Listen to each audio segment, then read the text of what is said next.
Oh my god, you still didn't hear all of that, did you?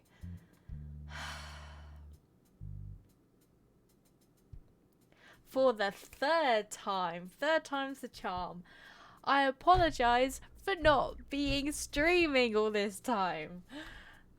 I can't believe it. I was like, oh, okay, I'll fix it. And then it didn't. New mic. Which has been great, but oh my god, I've had to reset Streamlabs, OBS, so that's why I was having issues. But yes, basically, I'm very sorry for not being around. Health issues and everything played up. I am alive again now. I got stabbed yesterday with my B12, so I'm slowly returning to the land of the living. But good thing with being home is that we get cat cam again, which is there. It's down there. So we've got my baby girl Ruby in the top right corner, and you can just see Delphi's head there. That's as close as Ruby will have to get without killing her. They don't get on. But Delphi insists that they're going to be best of ever friends. And yes, I do promise that I will start a form of schedule when it comes to streaming. I've still got a load of projects on the run, because why just finish one project when you can have 20 on the go at the same time and get overwhelmed? So anyway, after that, I am going to I did this one earlier. Don't tell me what my chat rules are. I know that I put them there. But I'll do a quick shout out to Kananas, if I can spell her name right. Because it's her birthday today and she's been doing a 12-hour stream just for our slot. I was on there earlier and I was like, you know what, it's getting to about evening. I promised that I would be back on, hopefully finishing YAGS today. And that being said, the creators of YAGS actually tweeted at me for playing their game. So they're actually uploading a playlist of my playthroughs as well. But you can also find it on my YouTube, which I've got a bunch of fancy new commands and stuff now. Woohoo! Getting organised. Anyway, you don't want to hear me talk. You want to hear me play the game. Let's go. So, the week proceeds quickly. You realise that in the busyness of your weekend, you forgot about a crucial assignment. You and Janet talk on Monday. She seems less upset after having slept on things. She thanks you for being considerate, but still tells you not to keep events like that from her. Oh yeah, because I got beaten up or something, didn't I? Did I get beaten up? Or was it just about my friend who got beaten up? Okay. But yeah, she wishes Elliot well, because yeah, Elliot got beaten up for defending gay rights. Good on Elliot. Well, not... Good on him for standing up for it. Adam visits Elliot again on Monday. He reports no real changes and doesn't sound surprised. Hello, Dr. Spoopy Doobie. Nice to see you again. Your homework load means you don't get to play with Jake, Nikhil and Hannah on Monday. You do manage to grab dinner with them a few times during the week, though. Jake also gets his laptop fixed, much to everyone's relief, especially Nikhil, who was getting tired of relaying his messages to everyone. Jake and Nate seem to be doing well. Hannah tells you she's relieved to have been wrong about Nate. You're glad things are working out for them, although you're kind of amazed that they are actually working out. You're less surprised that Hannah and Nikhil are working out. It makes you happy that everyone else has found someone, even if you feel a little left out. Oh, yeah, that's it, because I had a look through about what endings you can get, and although it says there are 3 endings, maybe, 3 people you can get with, you can actually get Adam and who's the other guy that it's Adam's friend, the Latino you're friends with. Anyway, you can get him. I'm not doing like specific routes. I'm not gonna be like selecting specific answers. Whoever I get, I'll get. But I'm just saying, it's Carlos. Carlos, thank you. But you can. I see you're paying attention. I'm not. But you can get him. Let's go. You don't see Dan around during the week, and you don't message him either. Adam spends most of the week studying in his room. You don't see much of Carlos. You mostly avoid the frat in favour of homework. You still feel a little strange going there on your own anyway. James remains busy, as usual, despite how his show having ended. You feel like your only real option is to hit up the Q&A meetings if you want to see him. Friday the 27th. You walk out of class on Friday to snowflakes falling on the ground. It's unexpectedly early for snowfall. Weird. You head back to your room. Adam doesn't seem to be there. You unlock your computer.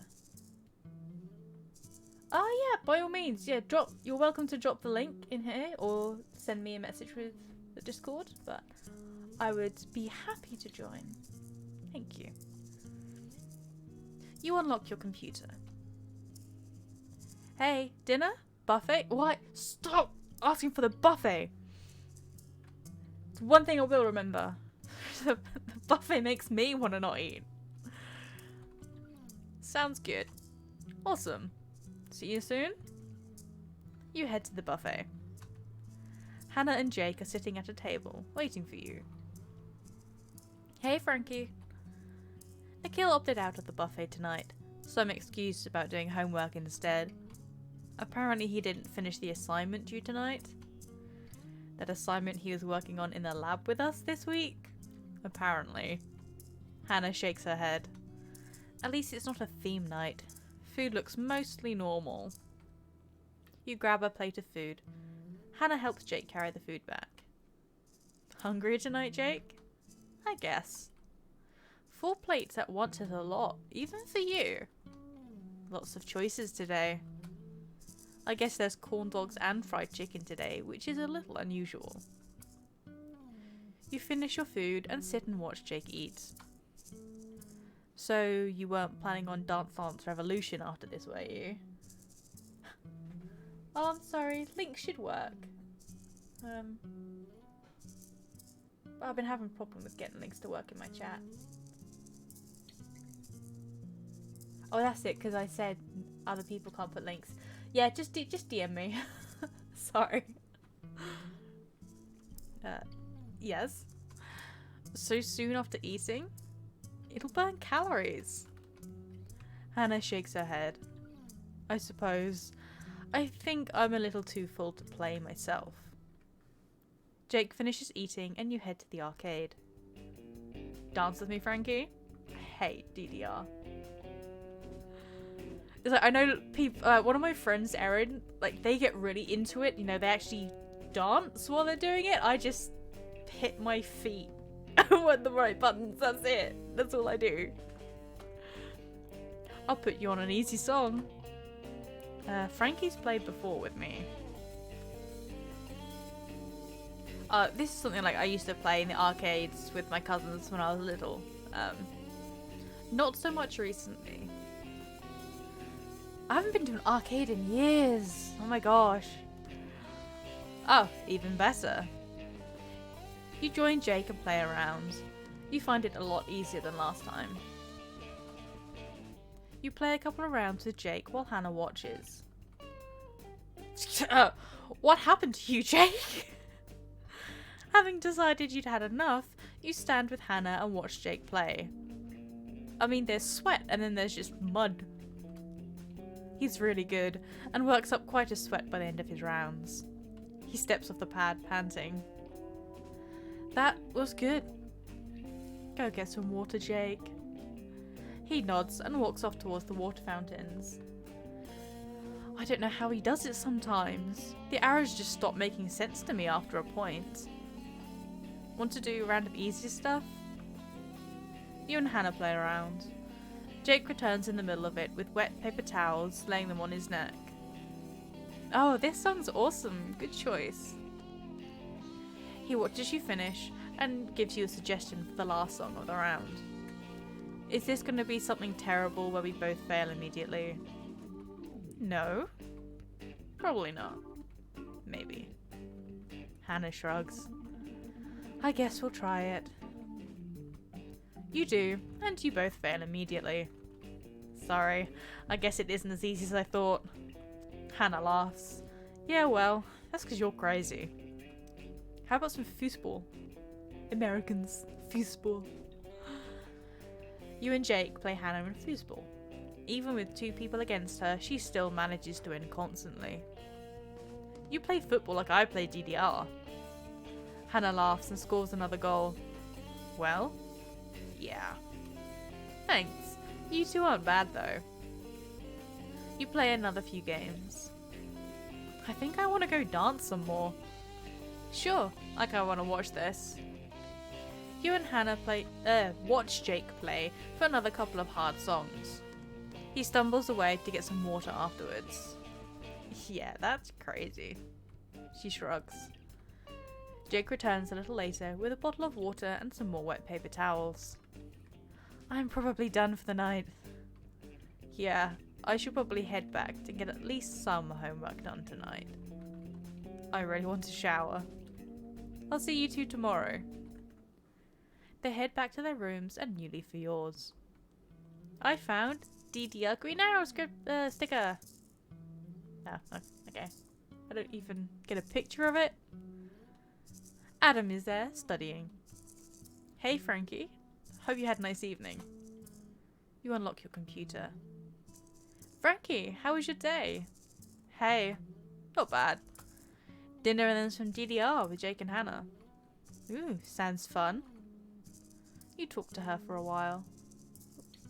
There's a cat twitch. Soon she's headed to bed, and you decide you should as well. Saturday! You wake up Saturday morning early enough that you could make the Q&A meeting. You're kind of curious to see if Dan pulled together something for James's birthday. On the other hand, you could use the opportunity to get a head start on homework. I want to go to the Q&A meeting. Just need a head start on homework. It's not like I need to actually do it.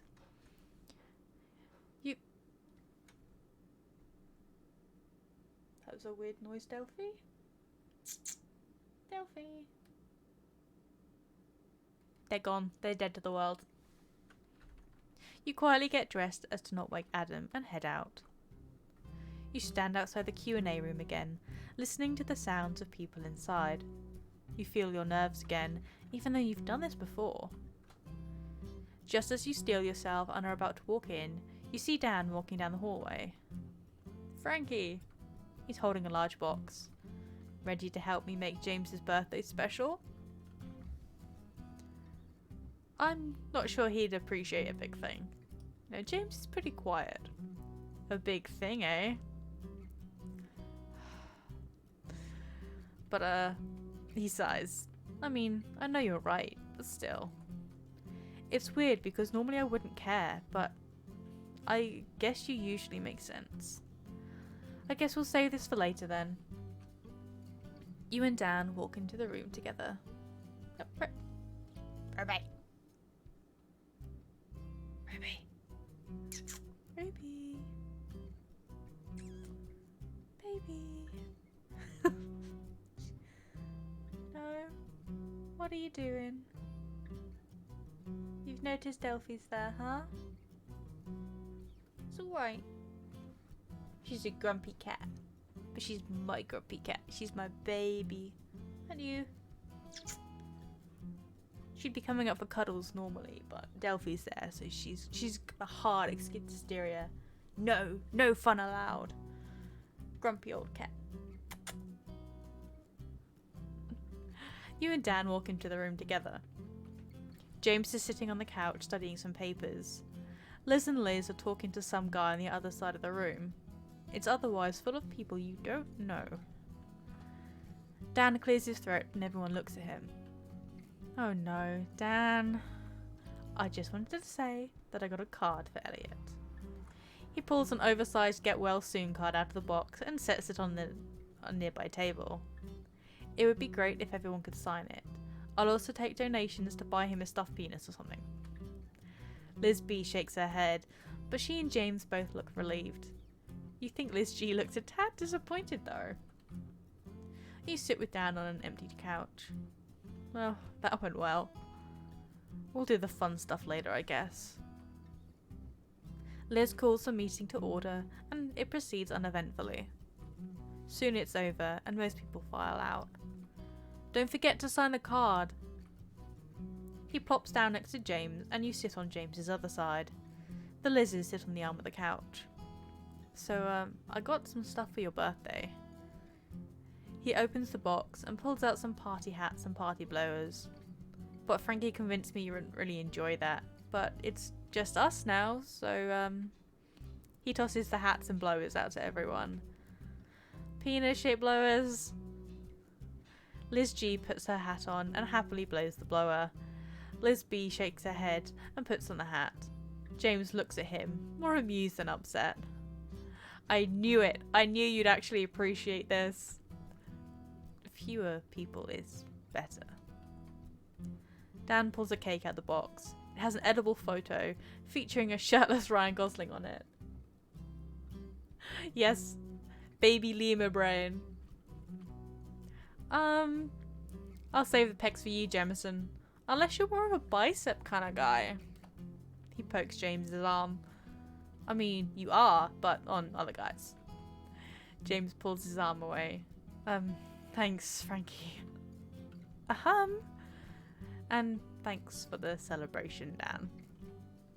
Well, I wouldn't mind some cake, shirtless guy or not. I'll cut you his crotch. Dan's cut slices of cake for everyone. He gives James a long horizontal slice from the middle with mostly the chest. Liz G giggles and James shakes his head, but he does actually seem to appreciate the effort by Dan. So I should probably get going. She looks at you and Dan. No sex. Relax, condoms are gone. Uh-huh. Also, what you did for Elliot was really nice, but you really probably shouldn't buy him a stuffed penis. Stuffed dolphin then. That would be cute. Because you can totally have sex with dolphins. Goodbye, Dan. She leaves and Liz slides down next to Dan, wrapping her arms around him. Isn't that true for most animals? Sexy times? Dan shrugs. Probably, although many of them probably wouldn't like it. I wonder what animal is the most phallic shaped. Drop it in chat. Which animal is the most phallic shaped? A snake? I'm not sure that would be a good idea to put in your butt though. Well, excuse me, but not all of us like things in our butts. Or your cooch. She shrugs. That's probably true. We turning you on, Jameson? James looks up from his papers, obviously trying to tune out the conversation. Do you want snakes in your butt? Liz G giggles and James returns to the papers without answering. It wasn't a no. Cucumber is not an animal. Oh, sea cucumber. They're kind of spiky. I mean, hey, I'm not gonna kink shame. Anyway, I should probably go too. They leave, and you head back to your room, leaving James to his papers. I found a cake slice. Give me cake slice. Ooh, Ryan Gosling's face. I've never seen the appeal of Ryan Gosling. Not gonna lie. Adam is awake, sitting at his desk and working on a paper. He greets you as you enter. You sit at your own desk. You unlock your computer. Good morning. Homework now, but maybe games this afternoon? Let me know if interested. There's a knock at the door and you open it. Carlos! He's alive! Hey Frankie. Hey Chico. Hey, what the— oh dear God, Adam, please buy some new shirts. We've been over this. Carlos sits on your bed. Oh, it's too cold to run. I didn't know what else to do. You could do homework. Yeah, right. Well, we're doing homework. Boring. Adam shrugs. Suit yourself. What's the point if I'm switching majors anyway? Carlos flops down on your bed. I think I'll take a nap. Adam sighs, and you can tell he's frustrated, but he doesn't say anything else. What kind of major are you thinking of switching to? I don't know. If you're not happy with bio, you should find something you are interested in. I guess. I don't really want to be here in the first place. Well, no, I want to have fun times with all of you, but I could do without the academic parts. That's most of the point of college, dude. Yeah, I know, Chico. You spend the morning doing homework along with Adam whilst Carlos dozes off in your bed. It's fairly productive. I found physics notes, page 7. Gib. Give me physics notes. Adam leaves and grabs sandwiches for the three of you around lunchtime. Carlos rouses himself to eat, standing against the wall by Adam's desk. There's a wall? Where? Unless this is Adam's desk. I don't have my cursor on. Unless the one at the end of my bed is Adam's desk, but I would think that would be my desk. And the one in between is Adam's desk. I need some, clarification here. What's mine? Carlos taps on his cast. I'm glad this thing's coming off tomorrow. I bet you'd forgotten you even had it. How could I? It gets in the way when I get dressed and stuff. And it's been preventing me from swimming. I'll probably go along with you. Seems like a good chance to see how Elliot's doing. Still no change, I hear. He's in a coma still, huh? That's exactly where my mind went. Yeah, at least he's stable. I hope he's not too brain damaged. Carlos stops chewing and stares at him. Yeah, Elliot's still in the coma. Dude, Chico. Adam shrugs. It's a likely outcome for that kind of head trauma. Carlos shakes his head. Even so, I don't want to hear that. Right, I'm sorry, I just get... Yeah, medicine's fascinating. Yay, bodies and brains and blood and guts. I mean, it's not quite like that, but yeah. Adam looks over to you. You'd make it a good doctor, Frankie. At least this stuff doesn't seem to faze you. It doesn't, but I hate biology so much. It's just annoying.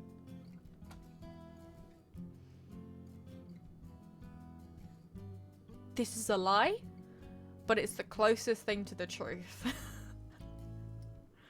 Adam laughs. Indeed. Well, about the bodies anyway. You finish your sandwiches in silence. I found ham slices. So, afternoon plans? He looks at Carlos. More napping? Nah, now it's time to exercise. Naturally. What about you, Frankie? I have some more homework to do. Sorry, my dude. Being responsible. He looks at Carlos pointedly. Boring. Adam shakes his head but doesn't comment again. I should probably knock out this paper myself, actually. Well, I'm going running. See the two of you later? Sounds good, my dude. Carlos heads out and you start on the programming assignment. Hey, am I too hard on Carlos or something?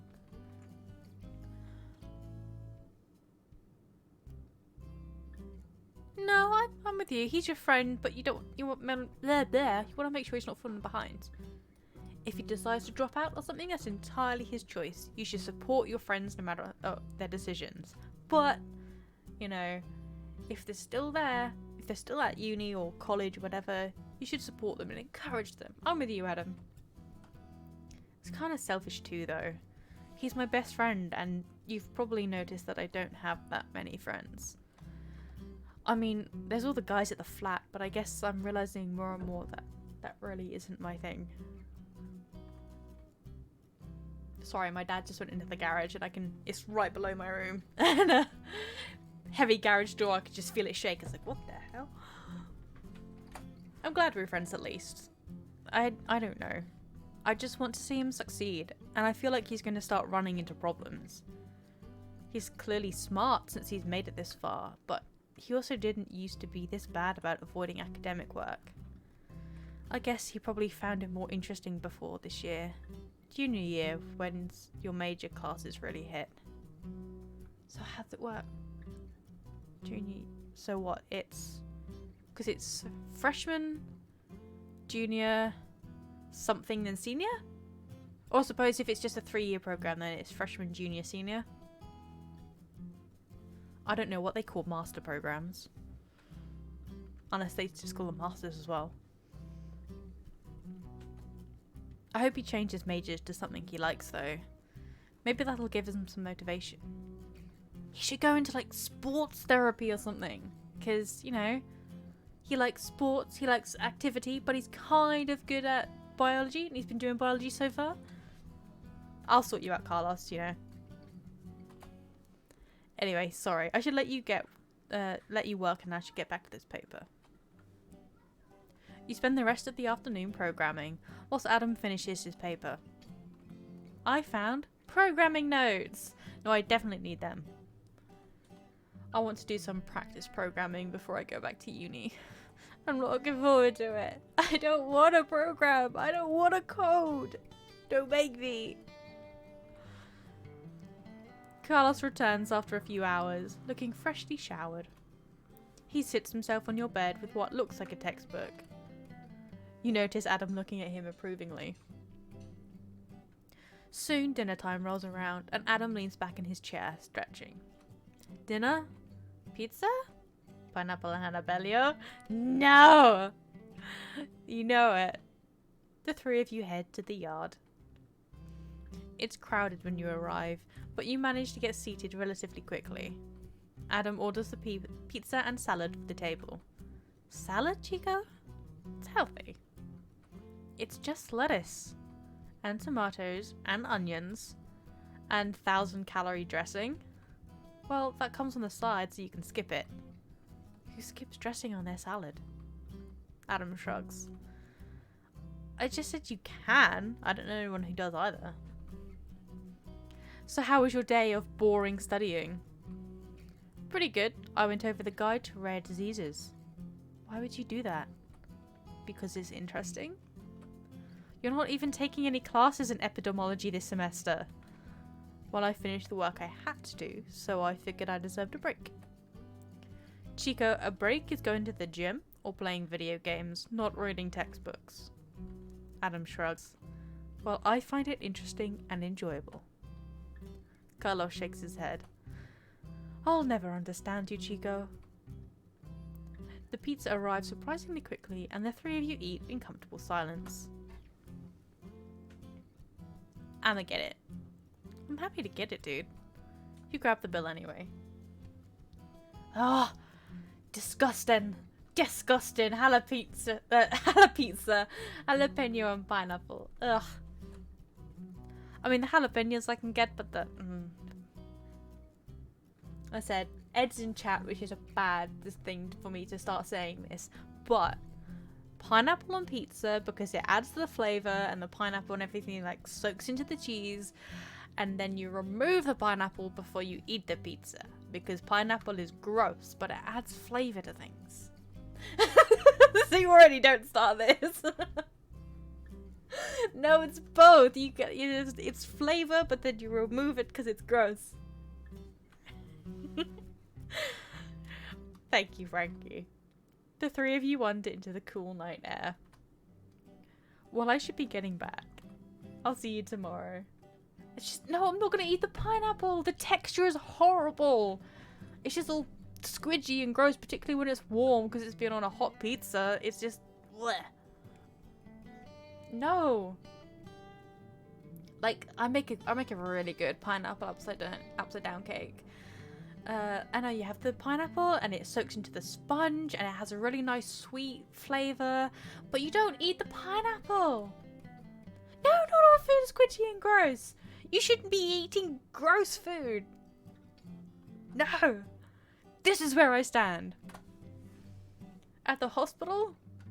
I'll send you to the hospital, Ed. I assumed we'd walk over together. Sure, I'll come by in the morning. But by the way, Ed, I checked and your birthday present's gonna arrive in like beginning of August. So it's like a month late, but I ordered it for your birthday, so that counts, right? Impatient? You have no idea.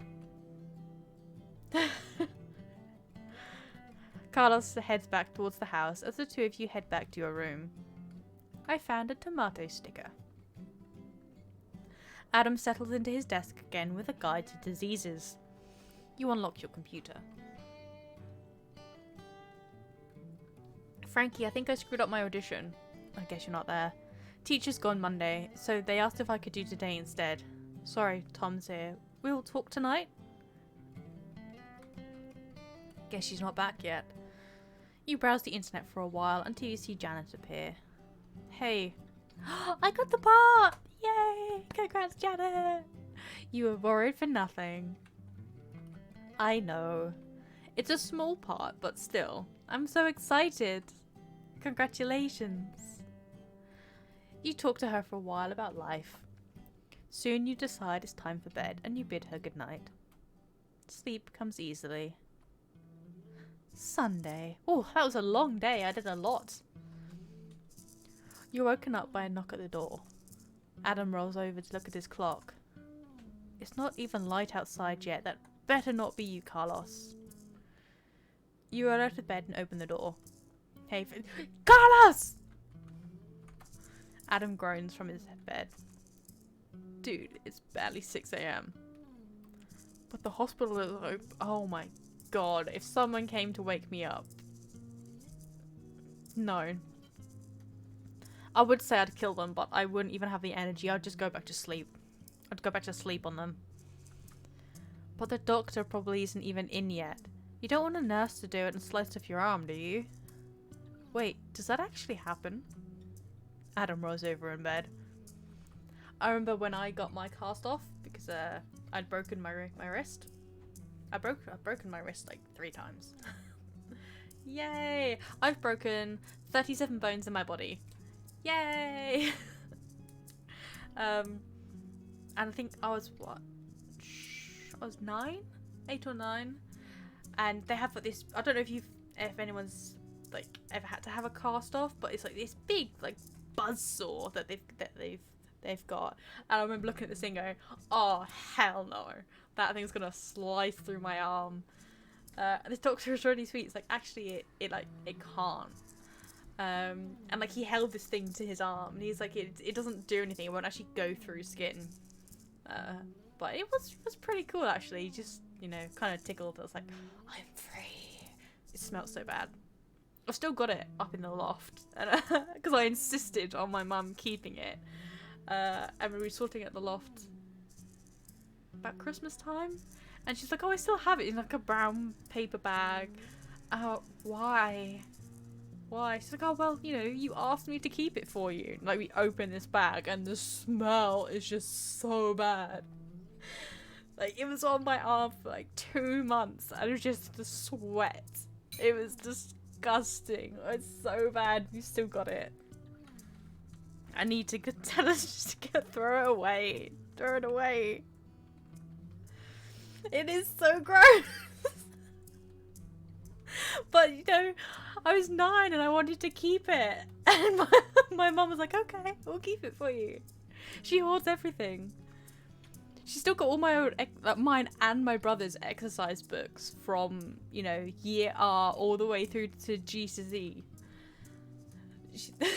She's got all of them that we used up in drawers upstairs. I'm like, please get rid of them. We don't need them. Half of them are illegible.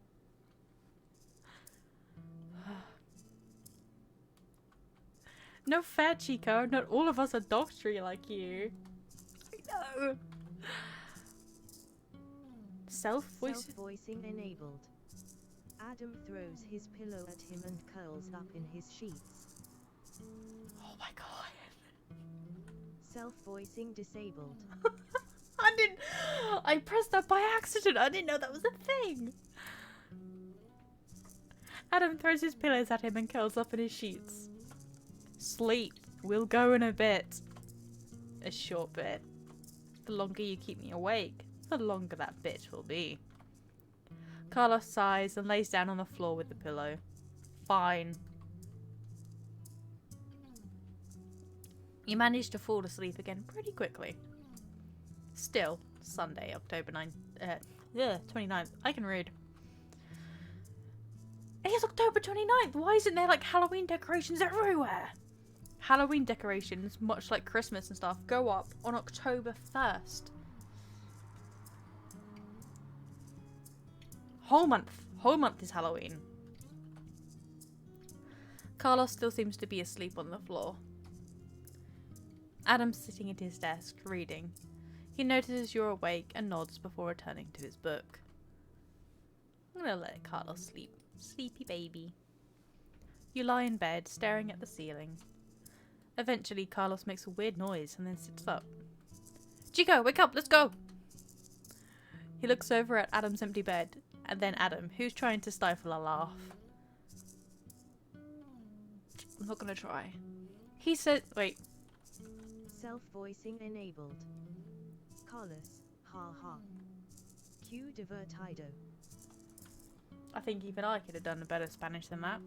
Self-voicing disabled. He stands and stretches. Let's go get this thing off me! Whoops. Adam closes his book and sets it down. I've been meaning to go see Elliot anyway, so why not? Me sacas del quicio chico. I'm so good. I'm like practically monolingual. Monolingual? That's what, oh dear. Multilingual. I evidently need more coffee. You quickly get dressed and follow them out the door. Carlos checks in and is directed to the waiting area that smells like rubbing alcohol. He takes a seat in a chair that looks like it was recently cleaned. Good! It's a hospital, you should keep it clean. Is this gonna hurt, Chico? Like nothing you've ever experienced. Dude, they're removing a cast.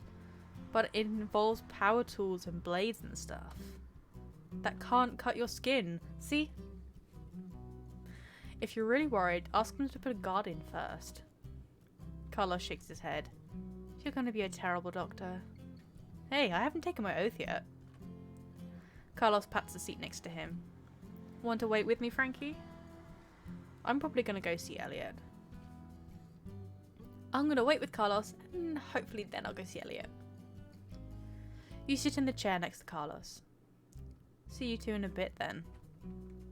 He heads off to Elliot's room. I've waited so long to get this thing off, and now I'm kind of terrified of it, Frankie. It's fine, they do this to little kids, you know. That's true. Me. Stupid kids like me who break their bones all the time. I guess it couldn't be all that dangerous or whatever, if that was the case. It makes me feel a little better, actually. Thanks. You watch the TV for a while. It's showing some news program that seems to be nothing but overblown hype. Carlos drums his fingers nervously. Soon they call Carlos's name and he stands. Come with me? I was hoping Adam would be back, but I guess he's studying Elliot's vitals or something. I'm gonna go with my boy. The nurse looks at you strangely as you follow them into a room, but doesn't comment. After a short while, the doctor walks in. The procedure is done before you know it. Carlos is staring at the opposite wall, trying desperately not to look at his arm. Is he expecting it to be mangled and horrible? Frankie, tell me when they're starting. They're done.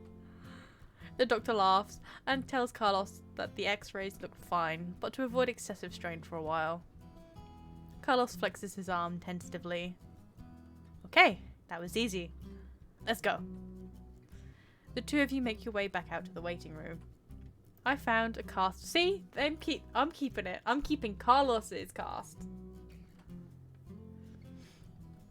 It feels so good. My arm is so light now. He swings his arm around and almost hits himself in the face. I guess I'll need to get used to that. Adam runs into the room. Hey Chico, look, it's done. Dude, Elliot's awake and I think he recognizes me. What? The three of you rush into Elliot's room. Elliot is sitting up in bed, a gaggle of nurses surrounding him as you walk in. One of them tries to push the three of you out of the room, but Adam insists, and she relents, telling you just to stay out of the way. The three of you stand in a corner against the wall. Elliot's eyes track you, and he smiles when Carlos waves at him. Dude. You hear that his parents have been contacted, but are secretly thankful they're not here yet. Soon the bustle subsides, and a lone nurse remains, performing some more basic tests. Elliot keeps trying to speak, but she shushes him, and tells him they'll need to take the breathing tube out for... Don't know if you... Well, you can still see Ruby's butt. But she's trying to climb out of my window. Is it?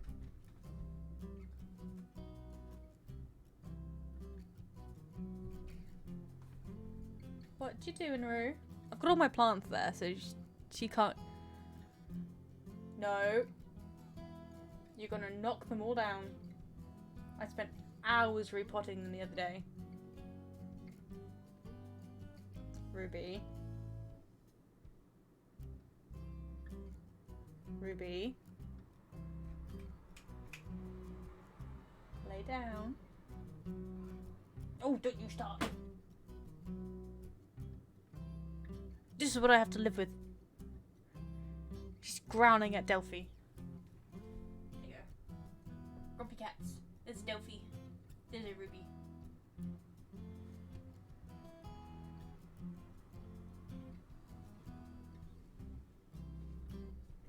The camera's focused on Ruby because if it's on Delphi you can see just how untidy my room is. This doesn't count. These are projects. These are...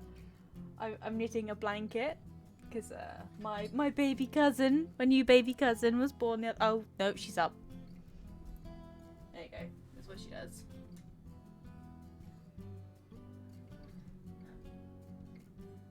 Don't panic. I've got the garage. The garage is below my room and it sticks out, so she can just jump onto that. Yep, she's now walking along the windowsill on the outside of my window. And she's gone. There we go. Don't judge my untidy room. There's a Delphi cat. There's a Delphi cat. You're gonna leave now, aren't you? Because there's no Ruby to bully.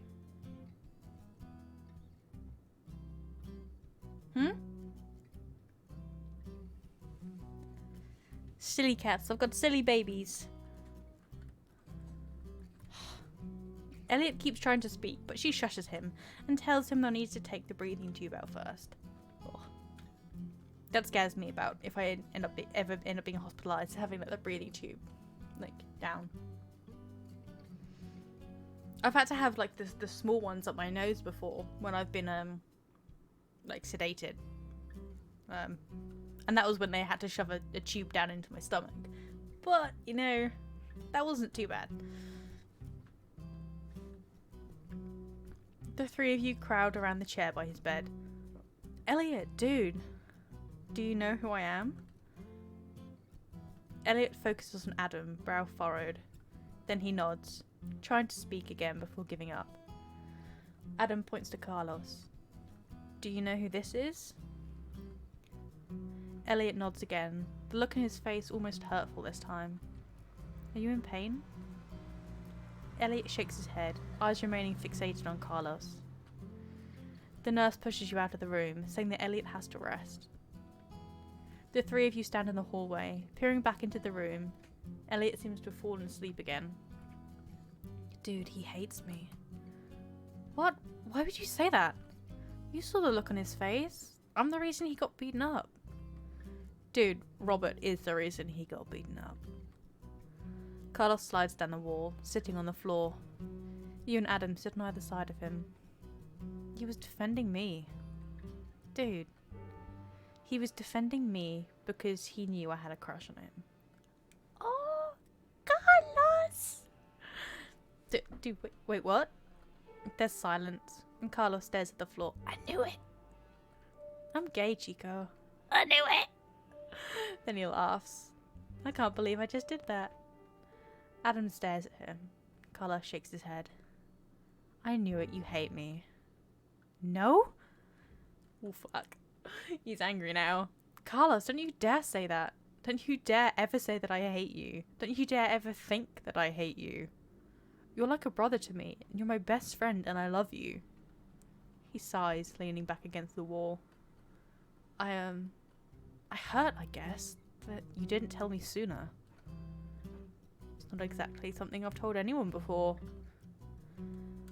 The expression on Adam's face softens. Dude. You feel like an awkward third wheel. I feel like an awkward third wheel. You know I know that Frankie's gay, and you know that I don't care. I know, He shakes his head. I don't know. He looks at you. You know what it's like, Frankie. Yeah, I do. Adam sighs. You're right. I guess I just couldn't understand. But I'm glad you told me now. He puts his hand on Carlos's shoulders, turning towards him. But dude, I don't care. It doesn't matter. He pulls him into a hug. Carlos is crying now. My sweet bean. Carlos is a sweet bean. You're still my best friend. And I'm sorry about Elliot. A quick shuffle of footsteps catches your attention, and Elliot's parents walk past you and into the room. You notice the look of disapproval they gave Carlos and Adam. Why? I'd be like, thank you for making sure that my son is okay. Carlos forces Adam's arms off of him and leans back against the wall again, sniffling. Oh, just proving because they were hugging and, you know, men aren't allowed to show emotion. Did you see that? See what?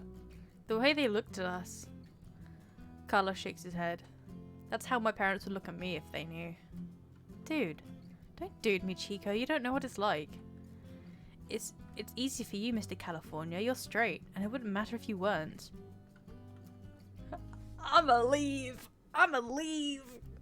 Adam is silent, looking between the two of you. Carlos sighs. I found a stuffed rainbow dolphin. Oh, did Dan give him a dolphin? My cast is off. Let's go. Elliot needs sleep anyway, right?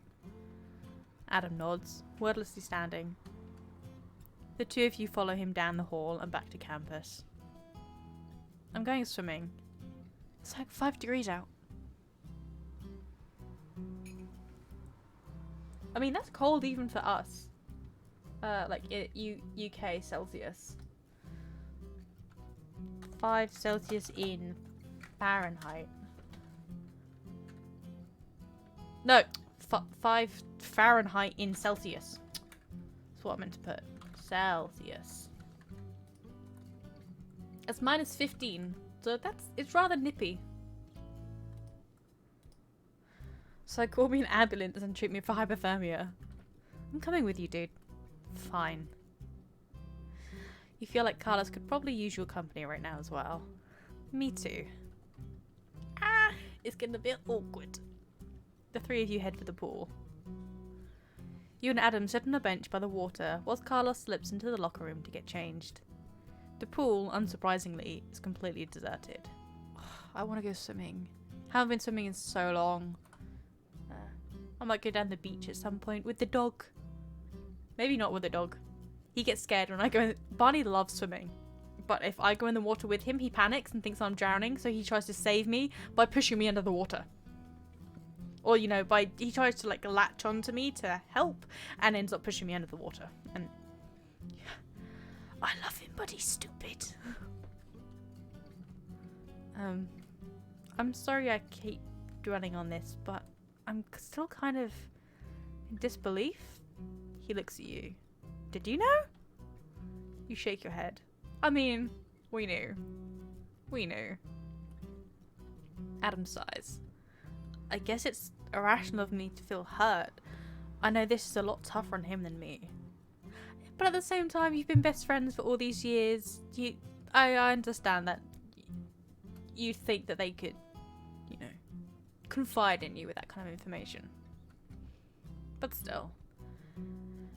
Damn him for keeping it inside. Exactly! You want to be there for your friends. I feel like I could have, don't know, helped him?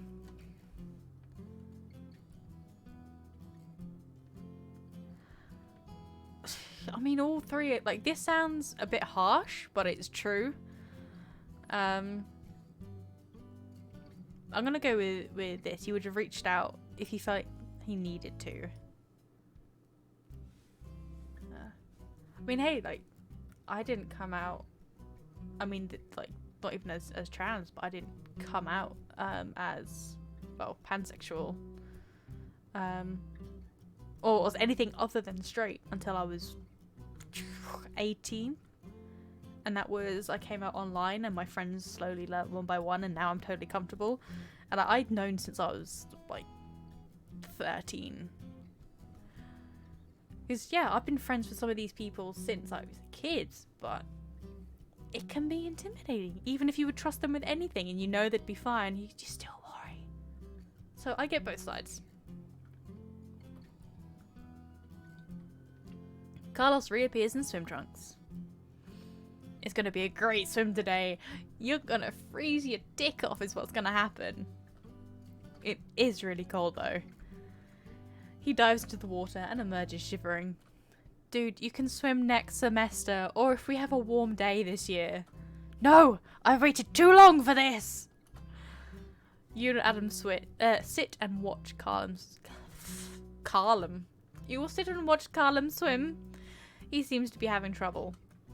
You okay? Arm isn't working the way I want it to. You just had a cast on it for a month. Of course it's not going to work properly. Carlos climbs out of the pool, holding himself and shivering. Adam throws him his towel and he quickly runs back into the locker room. Adam sighs. Well, that was the thing. Let's go wait inside. It's pretty chilly out. There's a jalapeno, yeah! You enter the locker room in time to see Carlos slipping out of his swim trunks. You turn away and sit with Adam on the empty bench. Carlos soon sits next to you on the bench, now fully dressed. I guess that didn't turn out so great. He laughs. Nothing this morning's turned out so great. What do you mean? Elliot's awake! Yeah, exactly. Elliot's awake. I guess. Let's go grab some lunch. It's about lunchtime, right? Burgers? Whatever. I found a rainbow speedo. Nice. The fries are rainbow sherbet. Carlos stares at them but doesn't comment. Why can't you just colour the fries? Why'd you gotta add weird flavours? Why, America? The three of you grab burgers and take them to the student centre to eat. None of you get the fries. Lunch is an awkward and silent affair. Adam sighs and put down his burger. Okay, we need to talk. Even if I can't understand, we need to talk. Carlos continues chewing his burger, looking at Adam. Look, dude, I really don't care that you're gay. Carlos winces. But you have to tell us what's bothering you. Is it Elliot? Is it his parents? Is it your parents? Carlos chews in silence, still looking at Adam. Adam sighs and picks up his burger again. Yes. Adam puts down his burger and looks at him. Yes, your parents? Carlos nods. Dude. He puts his hand on Carlos, who jerks it away. I'm sorry. He shakes his head. I just wish I could tell them. Why can't you? Carlos looks at him and laughs. Chico, you're serious, aren't you? They would disown me at best. They're your parents, they love you. Carlos shakes his head. You don't understand. Homosexuality isn't a thing. I mean, it's a thing, and people whisper about it, but no one really talks about it. He shakes his head. You've met my mother, Chico. Do you really think she'd be okay with this? Adam chews his burger in silence. Yeah, exactly. Carlos sighs. It's not your fault, Chico. I mean, obviously, it's not your fault, and I know you mean well, and I'm glad you're here for me. But I don't think this is something anyone can help with. Adam nods. Well, I'm always here in whatever way I can be, dude. I know. Thanks, Chico. I'll get over this again. He shakes his head. You didn't see the way his parents looked at us. Maybe they thought we were being a nuisance in the hallway. Carlos laughs. Yeah, a nuisance. Because they thought we were a couple. Carlos. That's all they think I am. Carlos, dude, you're overreacting. Am I? Yes. They stare at each other in silence for a bit. I need to go. Carlos, I need to go swim. I'll come with you. No. Carlos, I need to be alone right now. Adam stares at him for a while. Fine, just be safe. I'm not gonna fuck some guy in a back alley, Chico. That's not what I'll be fine. Just come by later. Fine. Carlos, come by later. Fine. Carlos. I said fine, Chico. What else do you want me to say? Okay, fine. Go swim. Carlos grabs his coat and storms out. Adam watches him go, looking more hurt than you've ever seen him. Babe, my boys. Carlos wants to be alone. I'm going to stay with Adam. I should probably give him alone time. Adam sighs. If you think that's the right thing. He shakes his head. I'm sorry, I keep scratching my nose. Hay fever's killing me today. It's a lovely, gorgeous sunny day, and I decided to groom one of my cats. And her fur's everywhere. There's enough fur in the garden at the moment to make another cat, and it's just shedding my nose off so bad. So I've got a really itchy nose. I don't know what the right thing is anymore. You finish your burgers in silence. I'm going to walk by the pool and then go study. I think. Coming?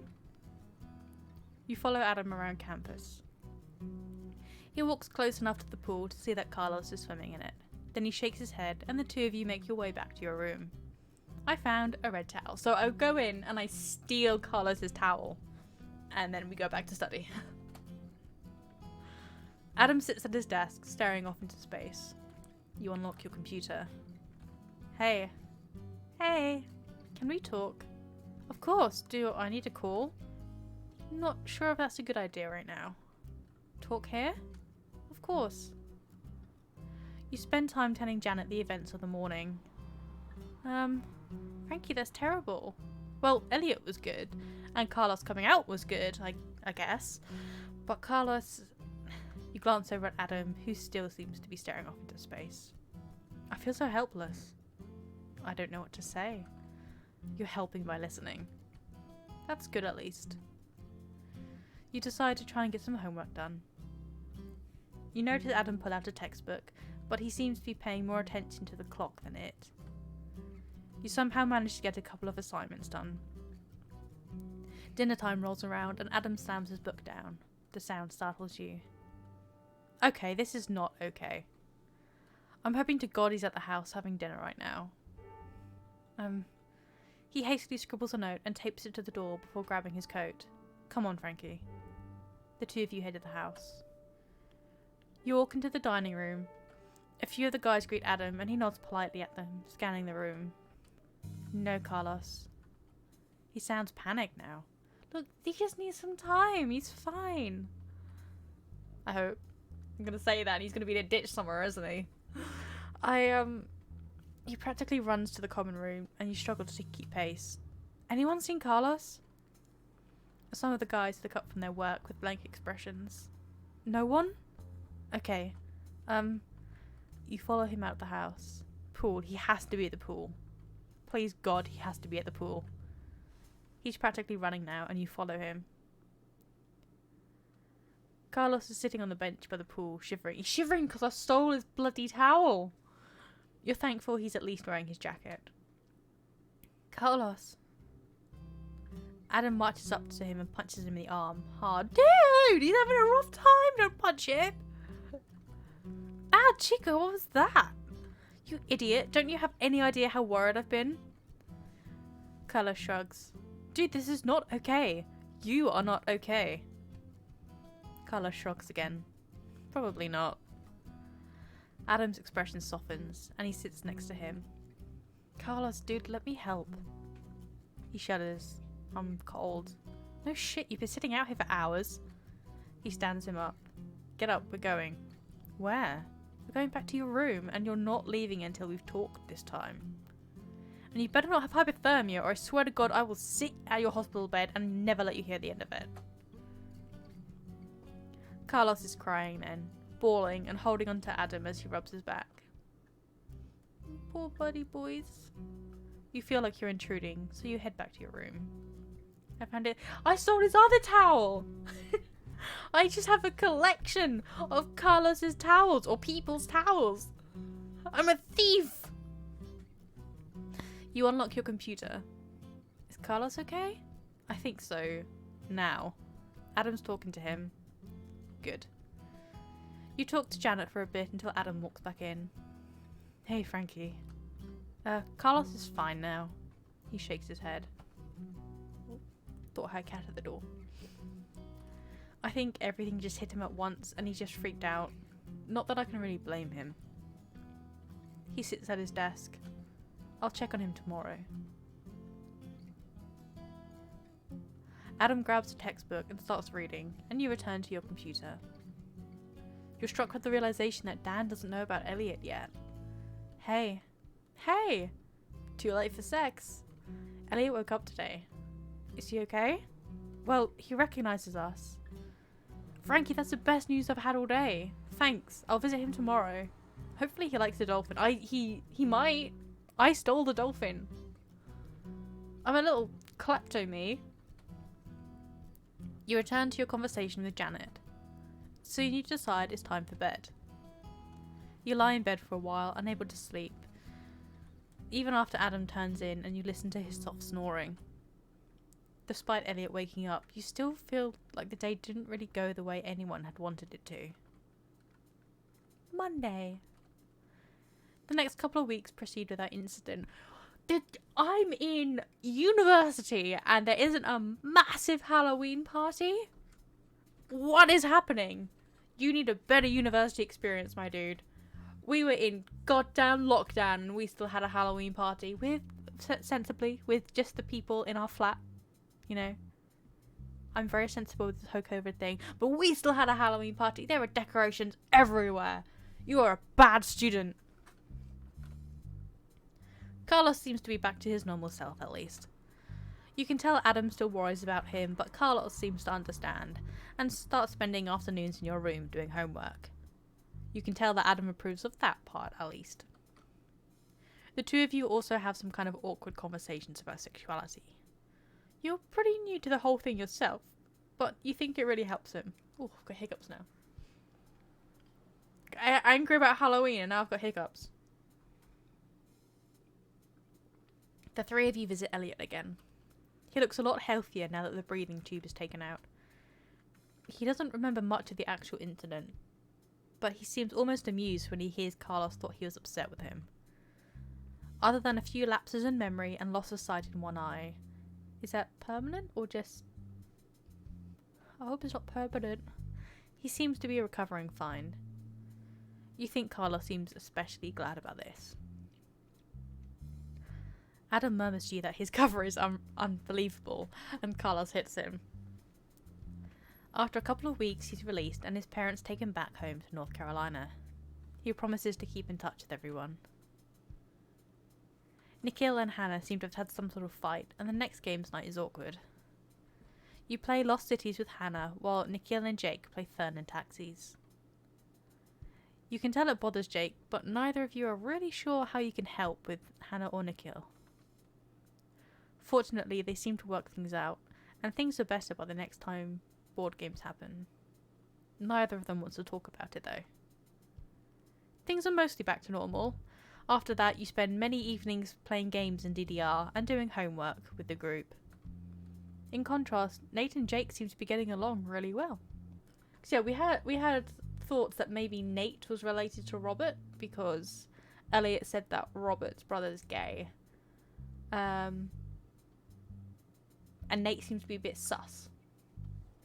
So, is he really sus? Is he gonna break little Jake's heart? He better not do. Nate doesn't join for board games, but he sometimes joins for the group for homework. You find out he's a business... Oh, get out of there, Jake. You know, business majors. Nah. My dad has a master's in business.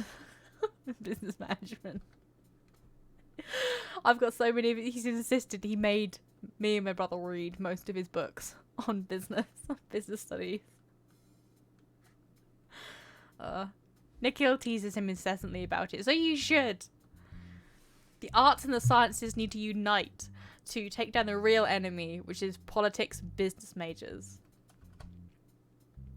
You also notice Jake gets more comfortable with public displays of affection. Hannah notices it too, and you talk about how happy the two of them seem together. It actually makes you kind of jealous. You talk to James a few times, but he seems to be busy as rehearsals ramp up. You see Dan around, but don't otherwise interact much. You don't manage to make it to any Q&A meetings either. You think you've finally learned to sleep in on Saturdays. Janet talks to you excitedly about the play she's going to be in. Unfortunately, her hectic schedule becomes even busier as rehearsals begin. You think it gives you a better understanding of why James is busy all the time. She tells you she feels she doesn't spend that she isn't spending enough time with Tom. You study for and then take some exams. You do decently on them, but feel like you could have studied more. There was a lot going on this semester. You talk to your parents a couple of times. Your mum tells you she's worried about you and wishes you had a boyfriend. Same. Your dad tells you to concentrate on your studies instead. Same. You find yourself agreeing with your mum for once. Not same. Before you know it, November is half over. Saturday! You've woken up early Saturday morning by a knock at the door. Adam groans and rolls over on his bed. You reluctantly roll out of bed and get the door. Hey, Frankie. Rocking the pink shirt again, my dude. Get up, Chico. It's weirdly warm out. Let's go swimming. Adam peers at his alarm clock, looking half asleep. Dude, it's 8 AM. We can get breakfast too. I hate you. Of course you do. He grabs Adam's legs and tries to pull him off the bed. Dude, fine, I'm up. He sits up and rubs his eyes groggily. Hey, rocking the beard again, Adam. Carlos throws some clothes at him. Get dressed, let's go. Adam unbunches the pants and looks up at them. Dude, these are Frankie's pants. Well, I don't know. You leave your clothes everywhere, so the odds were good. Adam grabs some of his own clothing and gets dressed, and you did the same. I still hate you. You can hate me over pancakes. You grab a swimsuit and your bag, and the three of you head to the yard. So, pancakes. Didn't they have funky pancakes here as well? Chico, you're really out of it today. It's too early. What, were you up really late last night? I guess. I got into my book and didn't want to stop reading. I wasn't expecting to be woken up for breakfast at 8 o'clock. What, 101 industrial accidents and their medical outcomes? Ha ha. No, just some book on ancient Greek medicine. It's interesting how much they knew, actually. I'm not sure there's any better, Chico. Egg, sausage and bacon? Whatever. Carlos orders the pizza? We're having pizza pancakes? And Adam looks like he's about to fall asleep at the table. Go to sleep, Betty Boo. So, Thanksgiving's coming soon, Frankie. Any plans? We should all hang out, unless you're going home. Not going home. Sounds like a plan. Yeah! Great, we can go to the house. We'll have some turkey and stuff of that weird cranberry stuff. Cranberry sauce? I'm not sure it's sauce as much as Jello. Yeah. Pro tip, mix like a heaping teaspoonful of cranberry sauce, or like it's like cranberry jelly, in with gravy. Makes it really nice. Oh. Dude, the stuff in the house is always fresh made. Yeah, but the stuff that comes in a can is best. Adam shakes his head. I'm glad you seem to be doing well though, Frankie. Being away from home for the first time is tough. Especially when you're so far away you can't even go back often. Yeah, I suppose that's the thing with America. Like, each state is the size of a country. So it's going to a different country to study. Carla shrugs. Oh, I missed. Can I go back? No. Okay. I missed what that said. I'm the furthest. You also don't go home except for summer break. This is true. I'm glad it's break time soon though. You always take any excuse you can not to work. Of course, who doesn't? Other than crazy people like you. Adam yawns again and shakes his head. Well, he said he was going to go back to sleep, but no, we have to swim, Chico. I didn't bring my swimsuit. So, swim naked. Yeah, I'm sure the university would love that. So go get them, or swim in your underwear. Adam sighs. I guess I could do that. There won't be many people around. He yawns again and looks around. I hope the food comes soon. The pancake... Oh, it is pancake pizza. The pancake pizza comes out shortly afterwards and the three of you dig in. And Carlos has jalapenos to sprinkle on the pancakes. What is wrong with you? Adam seems to perk up a bit after eating. Carlos beats you to the check and insists on paying when you finish. You look better already, Chico. I'll look better when I've slept more and had a shower. Swimming's like taking a bath, right? Yeah, no, not unless you regularly bathe in chlorine and bacteria. Hey, the chlorine negates the bacteria. There we go. Isn't that what the chlorine's for? Yeah, but it's still there. It doesn't kill everything. It's true. You'd be swimming in bleach otherwise if that was the case. Which would be great in terms of cleanliness. Not so great in terms of skin. I did not need to know that. The three of you head to the pool. The locker room's deserted. I still think it's rather cold out for swimming. But it's warmer than the last time I tried to swim. I'm not sure that's difficult. Carlos quickly gets changed. Adam sighs and strips down to his underwear. This is still weird, but I guess it works. The three of you head out to the pool. Carlos jumps into the pool, splashing Adam and resurfacing happily. It isn't so bad. Dude, the water's freezing. We should have come later once it warmed up a bit. We'll warm ourselves up by swimming. Adam shakes his head and slowly immerses himself in the water. You follow him and find that you agree with him. This feels so good. I think I'm used to my arm again.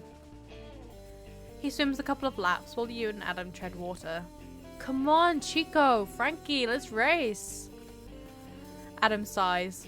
The three of you swim a couple of laps together. Carlos beats both of you. Slowpokes. I am surprised I can swim at all right now. Frankie wasn't far behind you though. Carlos swims over to Adam and pokes him. Come on, Chico, you can do better than that. Probably, but I kind of just want to swim a bit and then go to sleep. Let's race again, Frankie. You do a few more laps with Carlos. It's nice to see him happy again, even if he does keep beating you. You and Adam sit on the steps of the shallow end afterwards, watching Carlos swim. Okay, this is actually pretty nice. Actually, it's really nice to see Carlos like this. I wasn't sure he was entirely over the hospital stuff. Why would I feel like that's my fault? It wasn't my fault. I'm glad he's happy too. Yeah. Carlos swims over to you, squeezing in between the two of you and throwing an arm over each of your shoulders. Talking about me? Nah, just getting on. You're missing out. Carlos laughs. Okay, I know you're kidding, but actually that'd be pretty great. You two are kind of perfect for each other. Except the whole not liking dudes thing, Chico. We're gonna get Adam, I swear it. I haven't gotten laid in a while though. Carlos laughs.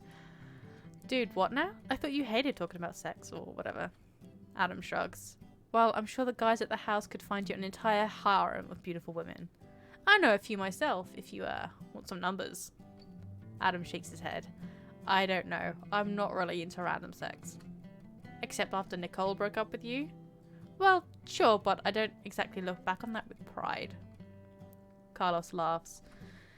I look back on all my sexual escapades with pride, even if they were women.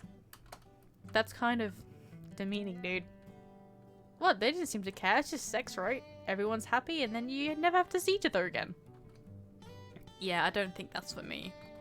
We need to find you a girlfriend, Chico. I really need to concentrate on my studies. You concentrate too much on your studies. We'll find you something. Look, honestly, he's not a real medical student. I know medical students. They're having sex 24/7. Whenever they have time to actually study, I have no idea because they're all just having sex and getting drunk and having parties. Adam's kidding himself. He's not a real med student. Adam shrugs. Thanks. Anyway, sorry to bring down the mood. Let's go again. That's the spirit. The three of you swim another few laps. Soon Adam declares he's getting pruny and the three of you head back to the locker room. Well, I have to give it to you, dude. That was actually pretty nice. Except now that my underwear's wet. Go commando. Nice. Adam shrugs and drives himself off before pulling off his underwear and pulling on his pants. This feels weird, dude. Then don't forget your swimsuit next time. Hey, who hasn't gone commando? Let's be real. I'm gonna go shower and sleep. Fine, be that way. Frankie wants lunch though. I want to grab something quick and do homework. I've got homework to do. Fine, go be responsible. You can grab something quick with me too though, Carlos.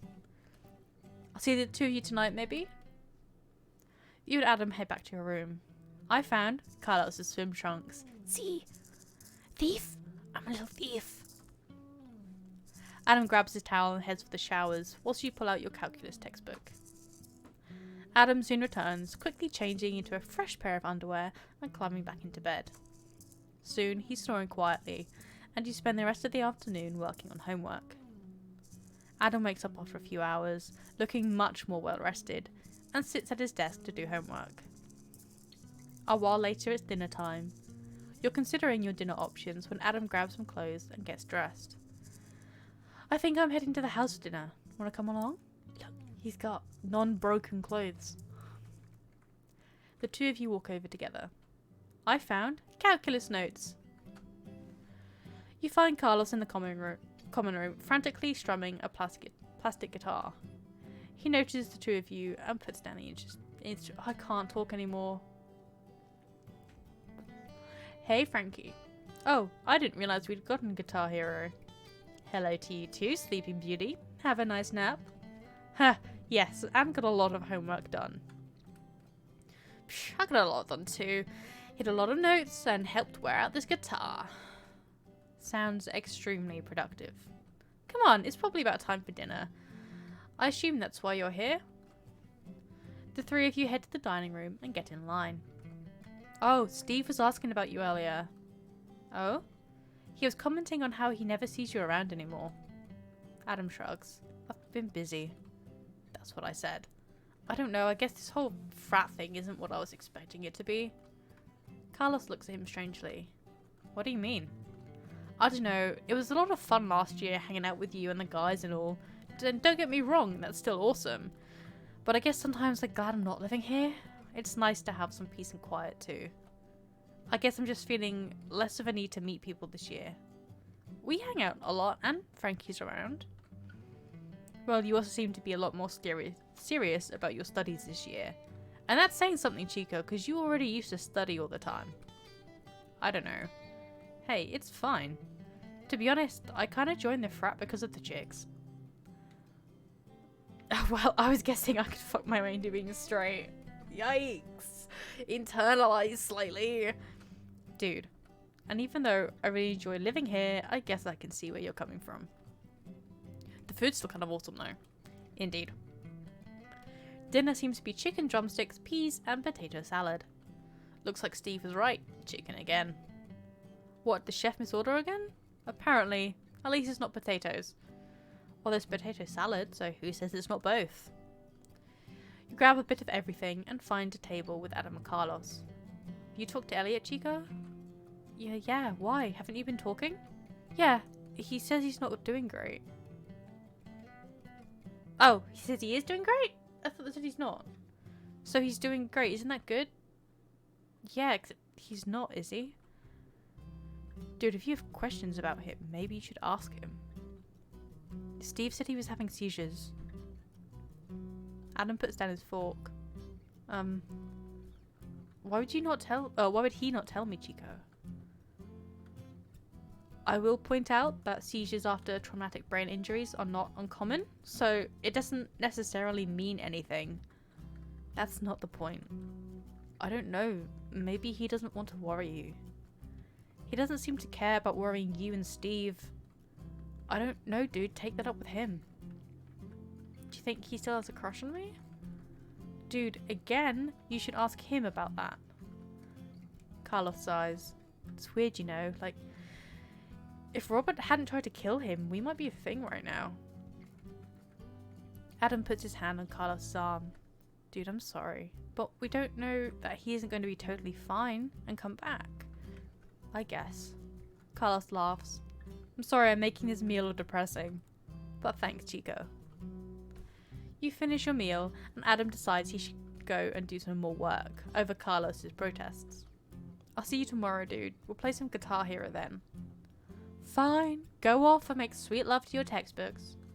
That sounds strange and likely painful. See you tomorrow too, Frankie.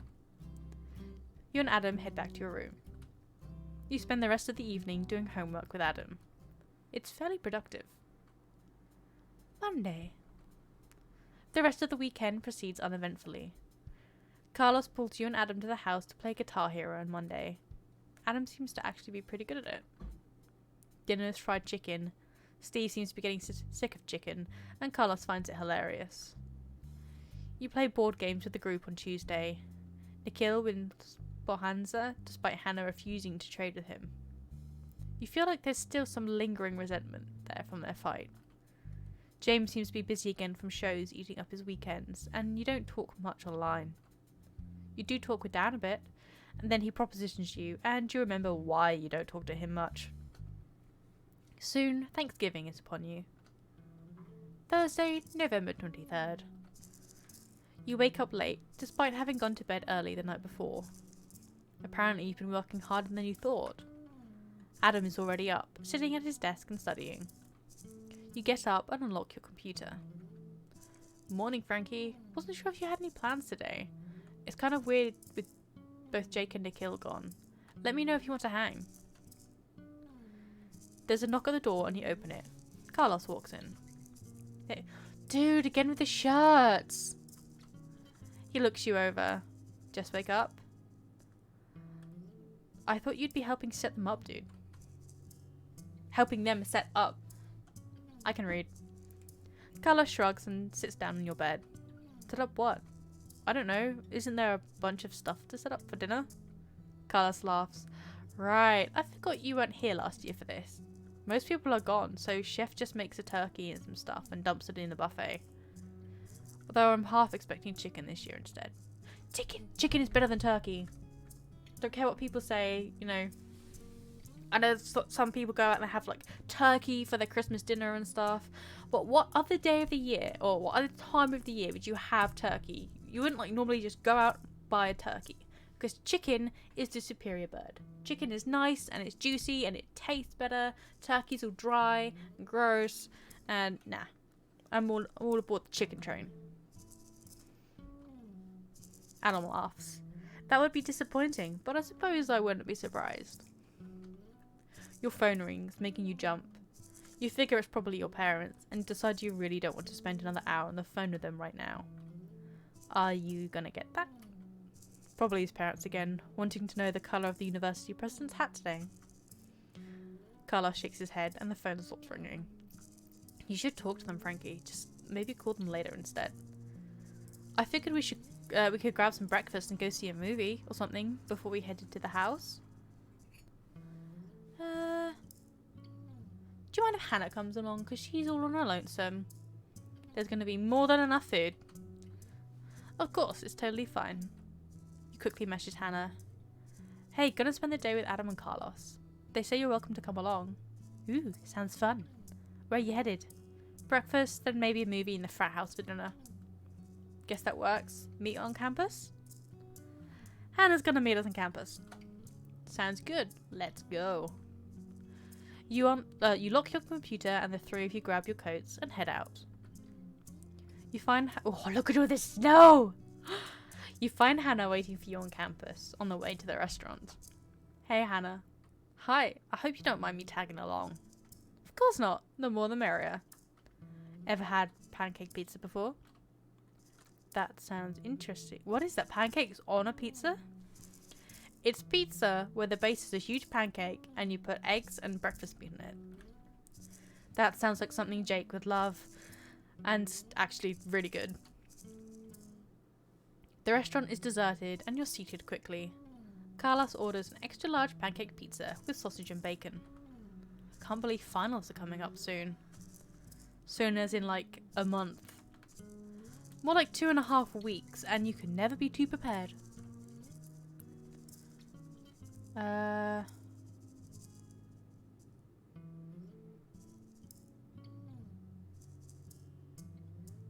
Yes, going over the early material, I want to be prepared.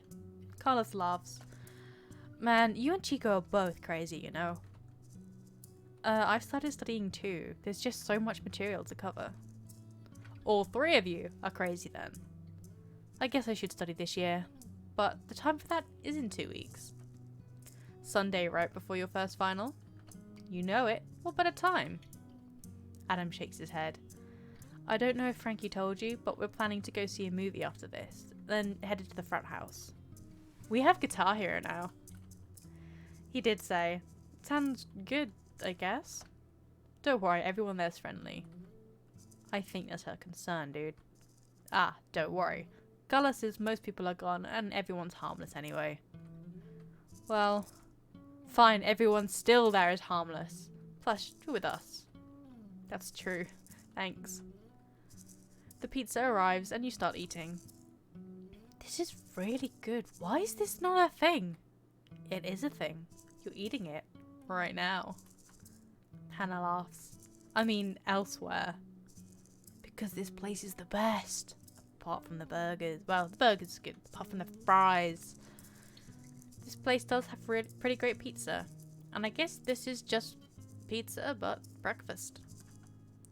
Soon the pizza is gone and Hannah insists on getting the bill. You head towards the theatre. Thank you for breakfast, Hannah. No problem. Thank you for letting me tag along. It's strangely lonely with so many people gone. At least you don't have to stay here over winter break. Do you have to stay here? No, I go home, but some people stay. I think it'd be miserable. I wish it would snow again. It's snow all around you right now! Seriously, I don't know why we're friends. Come on, you know it's growing on you. I like being warm, thank you. But snowmen and snowball fights and not freezing your butt off and hands and feet and ears? You reach the theatre and look at the list of movies. Let's see Casino Royale again. How about not? Happy Feet. That works. Isn't that the one with the penguins? Dancing penguins. Unless the penguins are exploding, I'm not sure adjectives make that any better. I think that would be a horrible movie. Come on, dude. It'll be cute. Let's go see Happy Feet. 3-1, dude. Fine, I'm going to imagine the penguins are kickboxing each other, though. Ninja penguins. Ninja pirate penguins kickboxing and stealing from each other. If that's what makes you happy. You buy your tickets and head to the theatre, grabbing seats in the middle. Always at the back. Who sits in the middle? This place is deserted. Yeah, best time to see a movie. Anyone want anything? Nachos for Carlos, popcorn for me. I will come with you. I want to see what candy selection they have. I'ma steal some popcorn. Large popcorn and nachos then. Back in a bit. Adam and Hannah head to the concession stand. This is nice, Frankie. Even if we're about to watch a cute movie with penguins in it, this is nice. It's nice to spend time with you and Chico. You sit and watch the ads with Carlos. Soon, Adam and Hannah return with the food. Nachos, popcorn. Frankie, I'm going to sit by you so we can share more easily. Good. I'm trying to romance you. Hannah moves over a seat and Adam slips in between the two of you. Milk duds! Yes, you want some? He doesn't like caramel. Then why? They're the traditional candy theatre. No, theatre candy. I can read. I'm pretty sure there's no such thing. There's too many candy choices for there to be a traditional one. Well, what's your go-to? I'm going to a film. I'm going to eat this. Other than, for me, it's hot dogs. Sometimes it's popcorn. But in terms of like sweets, or what kind of sweets do I'd probably say like M&Ms. M&Ms, good. Movie food. The lights dim and the previews start, followed by the movie. It ends up actually being a really good movie. Even Carlos seems to be enjoying it. I've never watched it. I watched some of it with my cousins because they loved it when they were little. It was on all the time. But I only ever caught like snippets because I'm with Carlos dancing penguins. Singing dancing penguins. Your hand brushes Adam's in a popcorn bucket a few times. I've read this fanfic. You're not sure why you're fixating on it so much. Because I'm trying to romance you. I really need to get laid with Adam. Soon, the movie ends. Okay, that was cute. See? Penguins are awesome, especially when they're dancing. They'd be more awesome if they were karate chopping each other. Because movies about animals performing karate would totally be a thing. Kung Fu Panda! That's what it is! Carla shrugs. You never know. I'd watch it. Probably other people would too. The four of you head towards the frat house. The house is a lot emptier than you're used to seeing. A few people are in the common room playing Guitar Hero. Oh, hey guys. Hey, Steve, this is Hannah. Hannah, Steve. Pleasure to meet you, Hannah. You guys can jump in next. I'm just watching. fingers can't keep up. Nah, it's different from a real guitar, and that I worry I'm going to ruin my playing. I suppose that's fair. I'm not sure that's actually a thing. Well, I'd also rather just play a real guitar, but it's fun to watch anyway. You spend the rest of the afternoon playing Guitar Hero. Hannah seems to relax, and actually does pretty well at the game. You wonder how well Jake would do, given his skill at DDR. Soon, dinner is ready, and you file into the dining room. Oh, that smells delicious. Hey, there's actually turkey. And also chicken, but I'm not surprised. Steve seems to turn green at the sight of chicken. Canned cranberry jello stuff? Cranberry sauce. And I don't know why you'd prefer that to the real thing. Isn't it? What's the alternative to like... Well, we don't get it in a can, we get it in like a jar. It's like jello. Or what Americans call jello. It's like jam kind of thing. But it's sauce.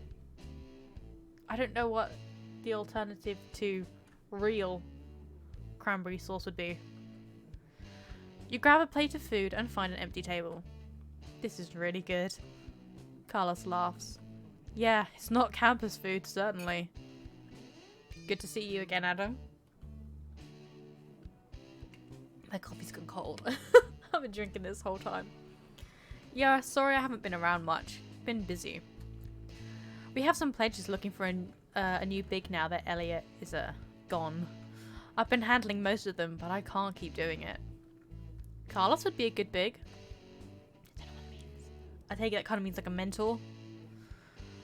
Steve shrugs. You're a sophomore though. I don't think I have the time to dedicate to pledges. Or the interest, apparently. Just saying, man, you've been ditching us. I wasn't aware there was a requirement to hang out here. There isn't, but after the whole thing with Robert, we need our guys to stick together. Dude, Adam's been busy. He actually studies, unlike the rest of us. Sure, whatever. Showing up for a party next week, right? I'll try to find the time. Of course you will. Excuse me. Steve, you're at university. He's trying to study. Steve moves off to a different table, and Adam stares at the spot he was sitting. That was weird. Well, he's not wrong. Dude, I don't want to participate in the parties here. And I don't drink, and it's disgusting afterwards, and there's too many women throwing themselves at you.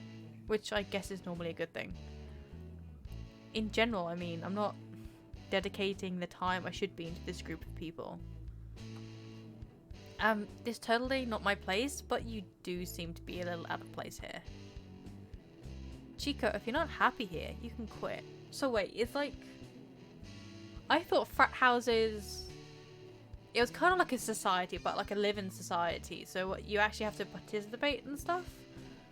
I thought it was just like a group of people you live with, like a chosen dorms kind of thing. But evidently it's a lot more involved than that. Yeah, but I do enjoy spending time with the guys here. Just not as much time as I guess I should be spending here. Carlos shrugs. I think as long as you keep paying dues, they can't really kick you out because you're not around or something. I suppose. Basketball will start up again next semester probably, and you'll come around some more then. Probably. Well, you don't have to decide anything now anyway. Steve was just being an arse. I think the dessert just came out. Looks like pie? I hope they have pecan pie. Ooh, I want to make some pecan pie. Not to toot my own horn, but I make a pretty nice pumpkin pie. I need to make some pumpkin pie. Oh god, now I'm hungry. Now I want to do some baking. On a related note, I finally got that ADHD assessment come through. I'll pass on the pie made of pure sugar, thank you. Corn syrup, Chico. Even worse, do you know how your body handles that stuff? I don't know, don't care, too delicious. You grab some pumpkin pie that turns out to be sweet potato. That would still be nicer, actually. Oh, I like sweet potato.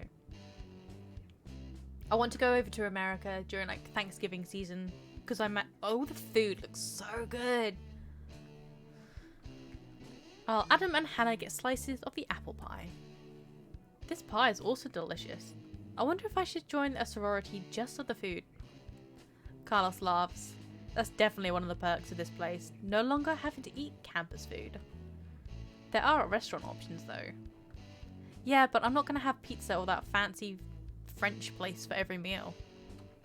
I'm pretty sure you wouldn't mind having pizza for every meal, dude. Well, true, but variety's nice.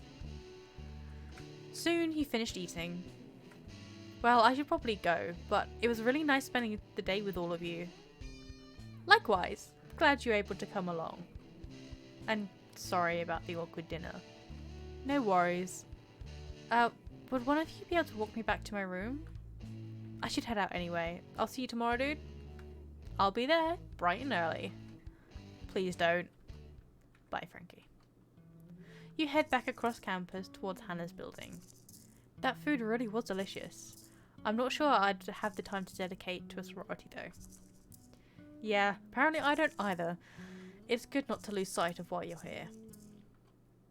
Well, my parents always tell me that college isn't just about academics. It's also about the people.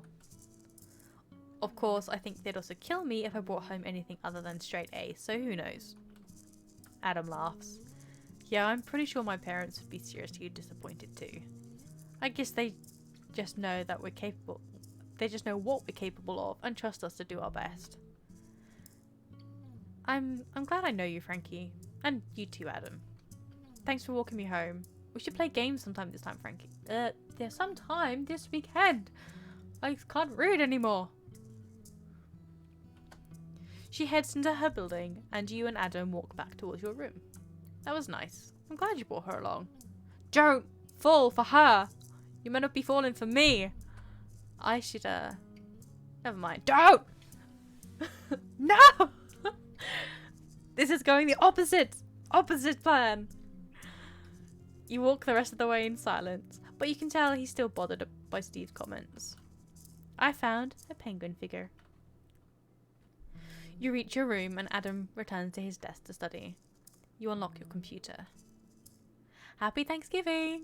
Do anything fun today? Did I tell you no shows this weekend? It's frustrating actually, since we just had our first show. Everyone's itching to go again, and now we have to wait a week. Oh, Tom's calling me BRB. Back, but I guess you're still not. You spend a bit of time getting a head start on homework. The phone rings again, and you feel like you probably shouldn't avoid your parents again. Adam laughs and puts on headphones as you answer. Frankie, we missed you this morning. I was so worried. Honey, you just talked to him a few days ago. But it's his first Thanksgiving on his own. Did you get enough to eat? I was going to mail you a turkey. You had it boxed up and everything. But then I decided for you. We decided that you could probably just get one there if you needed. And I wasn't sure if you'd be able to cook it anyway. I should send you a deep fryer. Those things are dangerous. And I don't want you lighting yourself on fire. You should get an apartment with an oven. Those dormer ovens are dangerous. You can practically see your dad shaking his head over the phone. Did you have a nice Thanksgiving? Spent it with some special guy? I want grandchildren. I'm pretty sure that's not how that works, honey. Well, they could always stop, right? Holidays are a great time to be with people you care about. I spent it with some friends. Oh, good. I'm glad you're eating properly. You talk to them for a while before your dad pulls your mum off the phone to let you do homework. You look at the clock, surprised by how late it is, and you decide it's time for bed instead. You find you're unexpectedly tired from the day and fall asleep quickly.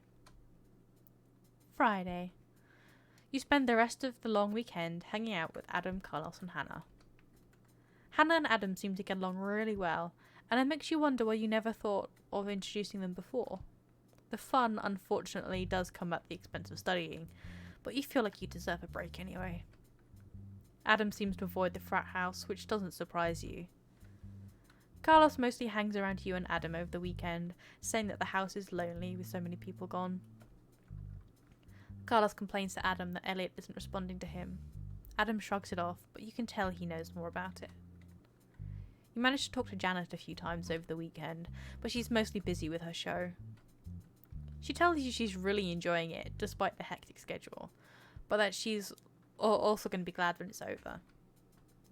Jake, Dan, Nikhil and Nate return at different times on Sunday. You meet up with Jake, Nikhil and Hannah and Nate for board games after dinner, and Jake insists on Power Grid. Nate seems to actually make an effort for Jake, but ends up losing by a lot. He seems pretty frustrated by it. The rest of the week flies by, and everyone seems to start prepping for finals. You don't manage to see much of anyone. Even Adam seems to spend most of his free time in the library studying. December 1st. You walk out of class on Friday, feeling both relieved that classes are over, but filled with dread at the prospect of finals next week. Carlos and Adam are waiting outside the building for you. Frankie!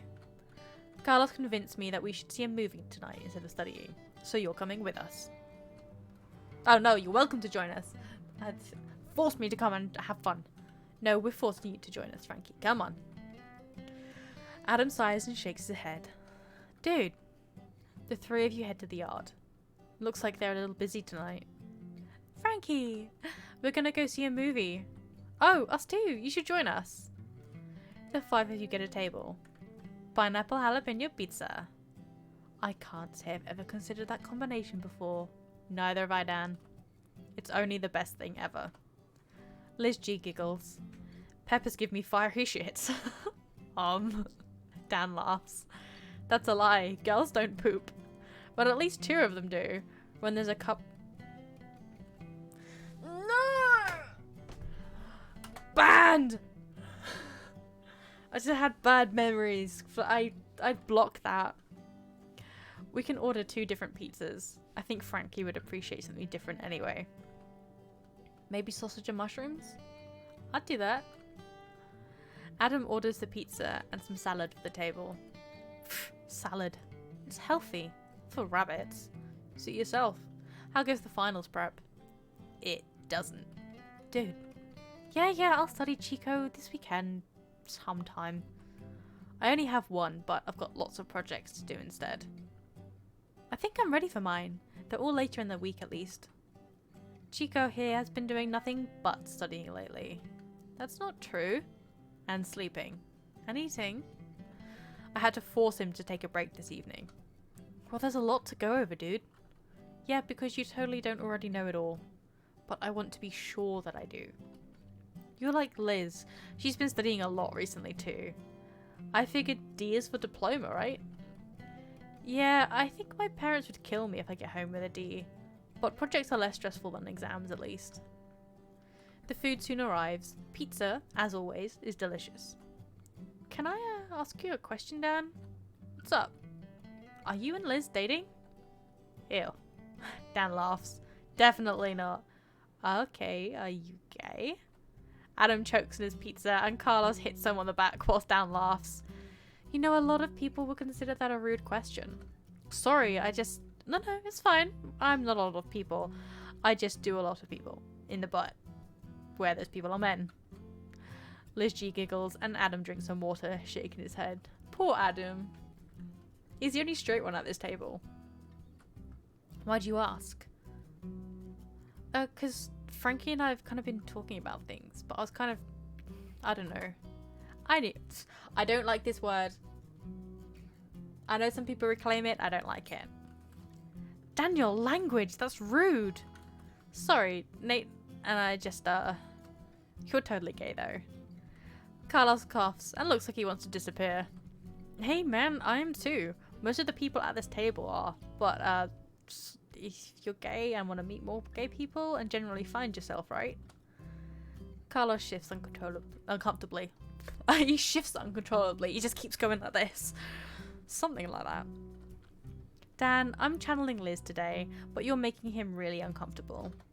Sorry. I totally know that feeling. You should come to a Q&A sometime. Frankie's mentioned that before. What is it? It stands for queers and allies, although in practice it's pretty much all queers and no allies. Liz G giggles. Everyone there's friendly. If anyone gives you shit, my girlfriend will shut them down. I think it's a nice way to meet people. Maybe. We meet every Saturday morning around 9, although I think tomorrow's the last scheduled for the year. You should come by.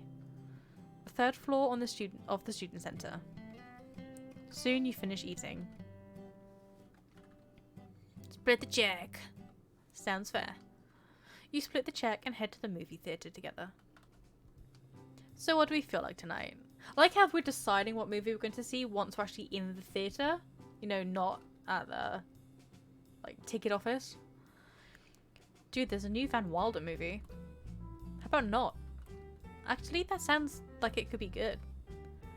I guess there's not really anything else that could be better. I don't particularly want to see Casino Royale again. The 5 of you buy tickets and walk into the theatre. It's remarkably busy. Busy in here today. Not sure we'll find 5 seats together. Well, there's some in the front, but I don't think any of us want to sit there. I think I see a group of 3 over there in the middle. I'm gonna sit with Adam and Carlos. That works. See you afterwards, Frankie. You grab the set of three seats with Adam and Carlos. Nachos, popcorn, milk duds. Back in a bit. He leaves to get the food. This will be great! The first movie was good. Van Wilder is such a great character. Who the hell is Van Wilder?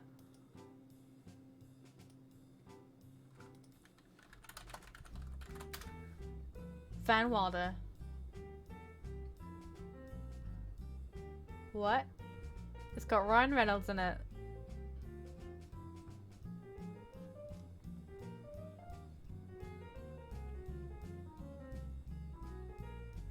Van Wilder starts his freshman year at Coolidge College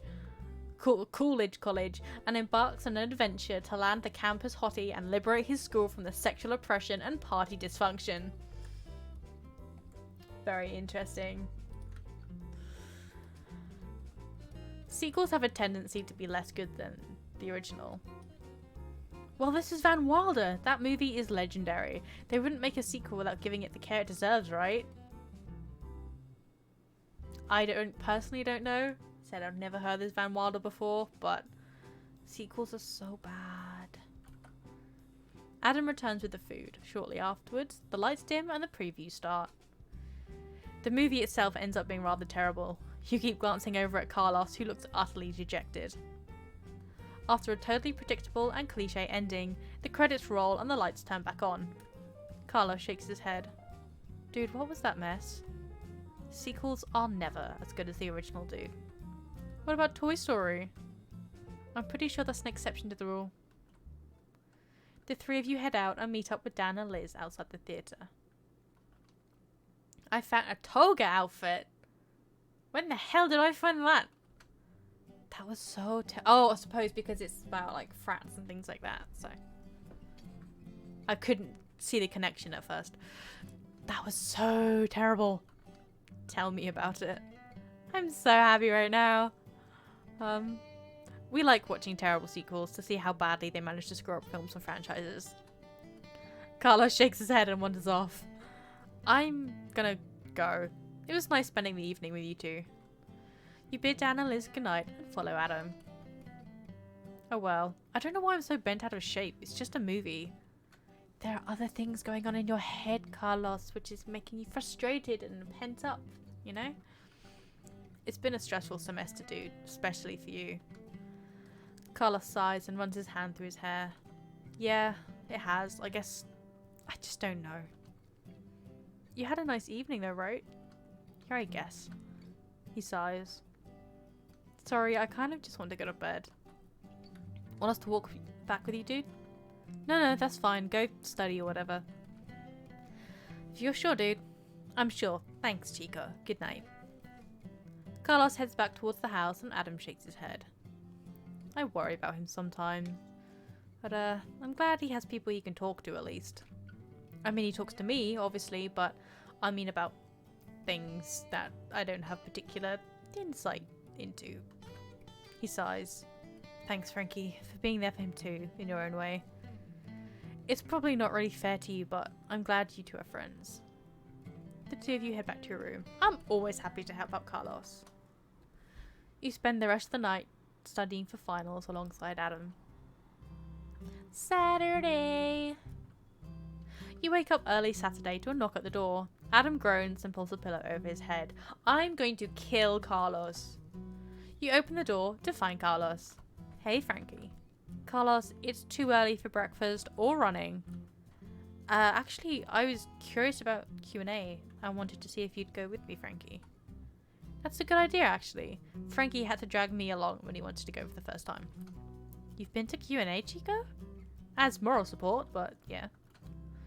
You figure you should help Carlos in whatever way you can and agree to go with him. You quickly get dressed and head towards the student centre together. He stops you in the hallway, pulling your arm. Why am I so scared, Frankie? Man up, Carlos! I felt the same way my first time. But everyone's friendly. Thanks, Frankie. That's somewhat comforting. You walk into the room with Carlos and it's already full of people. Frankie and Carlos. He jumps up and gives each of you a hug. James nods at the two of you from his seat on the couch. You sit next to James, figuring it'll be the safest spot, and Carlos sits next to you. Nice to see you again, Frankie. Liz brings the meeting to order. It's pretty uneventful, mostly involving discussions on resources and meetups with people remaining on campus over the break. Soon it's over, and most of the people file out. Dan sits on the arm of the couch next to James, who scoots closer to you. You made it, Carlos. I guess. Goodness, you still look absolutely petrified. Reminds me of you, Frankie. Babe. I'm Liz. That's also Liz. That's James. And it looks like you've met Dan already. James stands up and grabs his bag. Time to go. Only 4 more shows. Bye, James. He hands Carlos a piece of paper. Let me know if you want to talk. James got a crush on Carlos. Jameson has a crush. I'm not hitting on you, just talking. Is that what they're calling it nowadays? James shakes his head. Thanks. He heads out and Dan sits in the same spot. So, you could talk to James, or the two of us could have some more, intimate conversation. What did you think I was going to say, Liz? Aha. The two of you can talk in here all you want, but take your conversation somewhere else. So distrustful. You should see someone about that, Liz. I should get going as well, actually. Study group to make. Liz G hugs you, Dan, and Carlos. Bye, Frankie, Dan, Carlos. Seriously though, Carlos, no sex in here. I should probably go too. Well, offer's always open. That applies to you too, Frankie. Should probably get some of this paper done myself. Carlos quickly excuses himself, and you follow him back to your room. I found a habanero.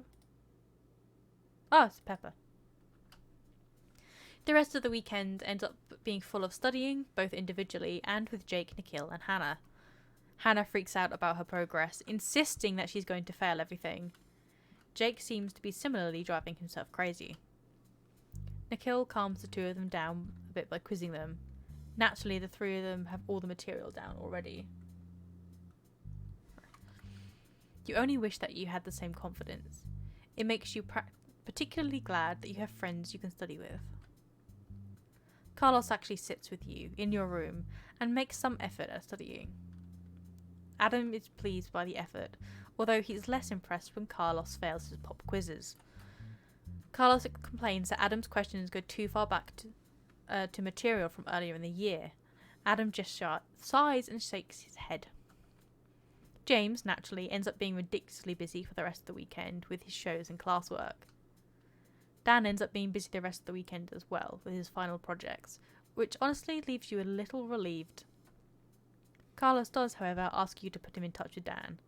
You try not to imagine the two of them having sex, and mostly succeed at it. You and Janet talk about finals, and she seems pretty confident, but also excited that her shows are ending. You secretly are too.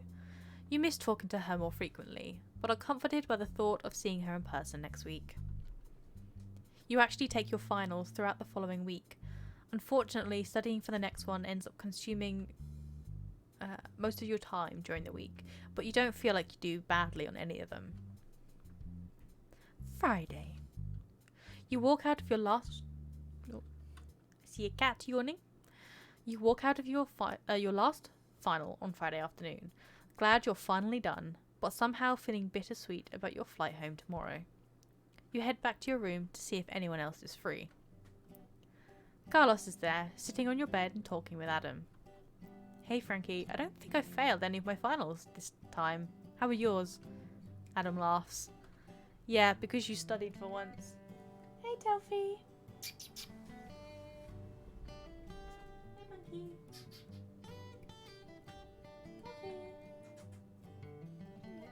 Oh, that's a sleepy face. Delphi. Come here. Just gonna lay back down. Be in the camera.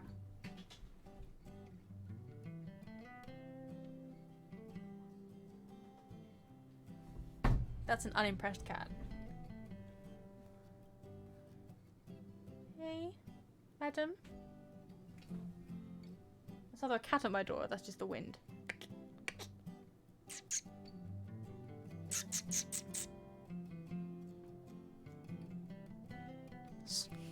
She's in a mood at the moment. Anyway, yes, because you studied for once. They went well, I think. You think? I tend to find that I think I did worse than I actually did. There's usually a curve anyway. Yay, she's coming into camera. Now exiting camera. Delphi, did I tell you that you're a butt?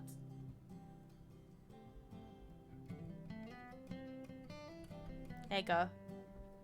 Enjoy Fluffy Kitten. Curves are the only reason I passed some of the classes last year. Dude, it worked out, didn't it? Adam shakes his head. Anyway, we're going to the frat house for dinner and stuff. We are? Dude. Yeah, sorry. Yeah, that's fine. I was just... He shakes his head. Never mind. Chico, we don't have to go if you don't want to. I just figured my cat is a butt.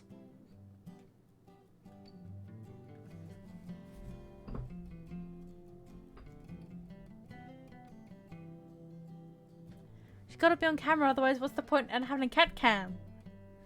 Cat cam. Love you too. It's fine. I've been avoiding that place too much lately anyway. I guess my excuse of having to study isn't going to work anymore. You're welcome to join us, Frankie.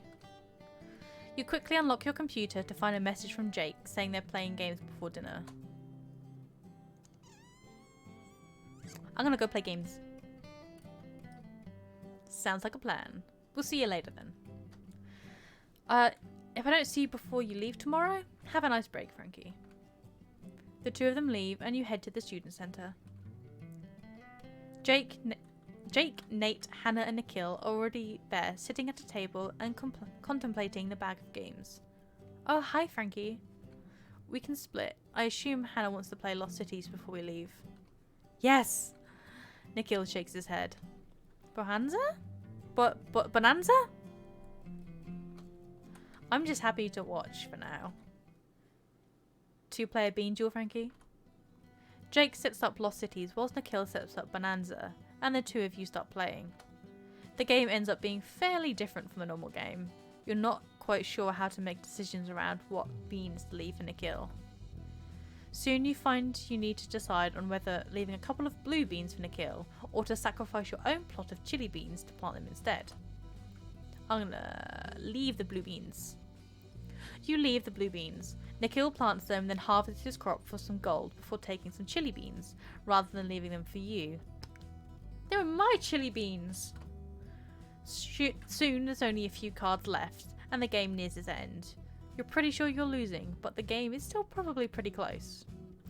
He reluctantly leaves you a soybean, and you study the deck.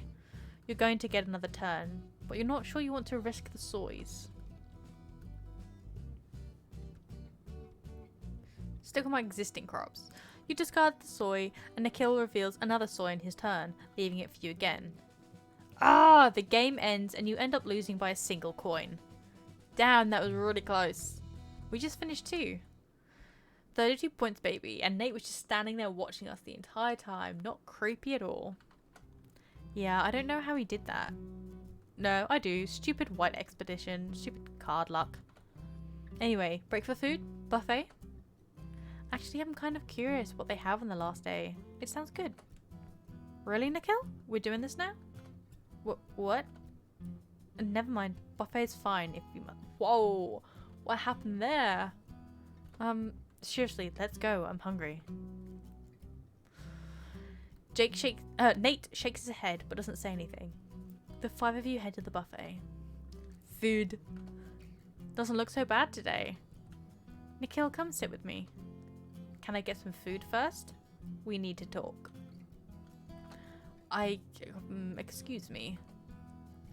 The 3 of you watch as Nikhil and Hannah grab a table in the corner. They're still dating, right? As far as I know. He shrugs. They've been fighting a lot lately, though. I don't know what about. Nate gently brushes Jake's arm. It kind of makes you jealous. Promise me that we'll talk if we ever have issues. I mean, I know they're talking right now, but like, really talk before they become problems. Yeah. He kisses Nate quickly before blushing and grabbing a tray. Nate laughs and shakes his head, but you can tell he's pleased. The food turns out to be surprisingly decent, almost as though they had been saving it, all the real food, and had realised that they were out of days to serve it. The 3 of you find a table, and are soon rejoined by Hannah and Nikhil. Sorry about that, just kind of frazzled, I guess. Nikhil nods, but doesn't say anything. Nikhil? The meal is surprisingly awkward, despite the quality of food. Jake declares himself finished after 4 plates again! Oh, he didn't eat the 4 plates. You okay, Jake? You didn't eat very much. I'm not too hungry, I guess. It's early for dinner. I have some cookies my parents sent me a while back that I haven't eaten. I'll go grab them if we're playing more games. I like games. I'll see you guys in a bit then. Nikhil heads back to his room while the rest of you gather the dishes. This is none of my business, but yes, we're still dating. Okay. Some days I don't know why though. I like spending time with him and all, but he's just so needy. She sighs. I don't know, it's just a bunch of small things, I guess. Sometimes I feel like I'm not really ready to be in a relationship right now. I get that. It's one of those entire it's not you, it's me things. It's so cliche, but I kind of feel that way. I want to concentrate on classes, I want to learn Japanese, I want to take some photography classes, but I always feel guilty for choosing work over him, you know? And I guess it's only going to get worse as we actually start choosing our classes and minors and stuff. And I kind of wonder if I just... lonely and overreacting to that? She laughs. Like, I totally had a crush on you, Jake. I mean, I still do in a lot of ways. But I think that would be disastrous if we actually dated. I mean, assuming you were. She shrugs. I'm glad we're friends, but I was so worried about meeting people here. And I met you, and I was just afraid of losing you, I guess. I know that's a terrible reason to date someone, and I kind of wonder if we should break up. But I'm afraid of losing him too, in some ways. Yeah, you two have a strong friendship. Figure out what's right, and things will work out. She looks at you, contemplative. That's true. I guess I'm glad winter break is coming up, in a lot of ways. Time apart feels like it would be useful here. Guy with the loudest motorbike on the block. I know what you mean though. I felt the same way. Maybe more so, given things. Well, if it means anything, I'm glad you asked me out. You're pretty special. Jake blushes and holds his hand tightly. Aw, you two are adorable. And even if you initially started in some fear of being alone, it seems like things are working out for you two now. Anyway, let's go play some more games. I want to beat all of you at set. The 4 of you grab a table in the student centre and study the bag of games. We should play Carcassonne? Carcassonne? We had this problem before. Carcassonne. Actually, that sounds like fun. As long as I can beat you at set later. Jake sets up the game. Nikhil soon returns with a couple packages of cookies. Milano. More like Mila, yes. Mila pede? Pita? Pede? Pita? Pita? I guess it's technically food, but not something I'd normally want to eat. Melanopede, like a millipede. Chocolate covered millipedes. I'm not sure that makes it better. Can we play? Nikhil tosses a green meeple at her.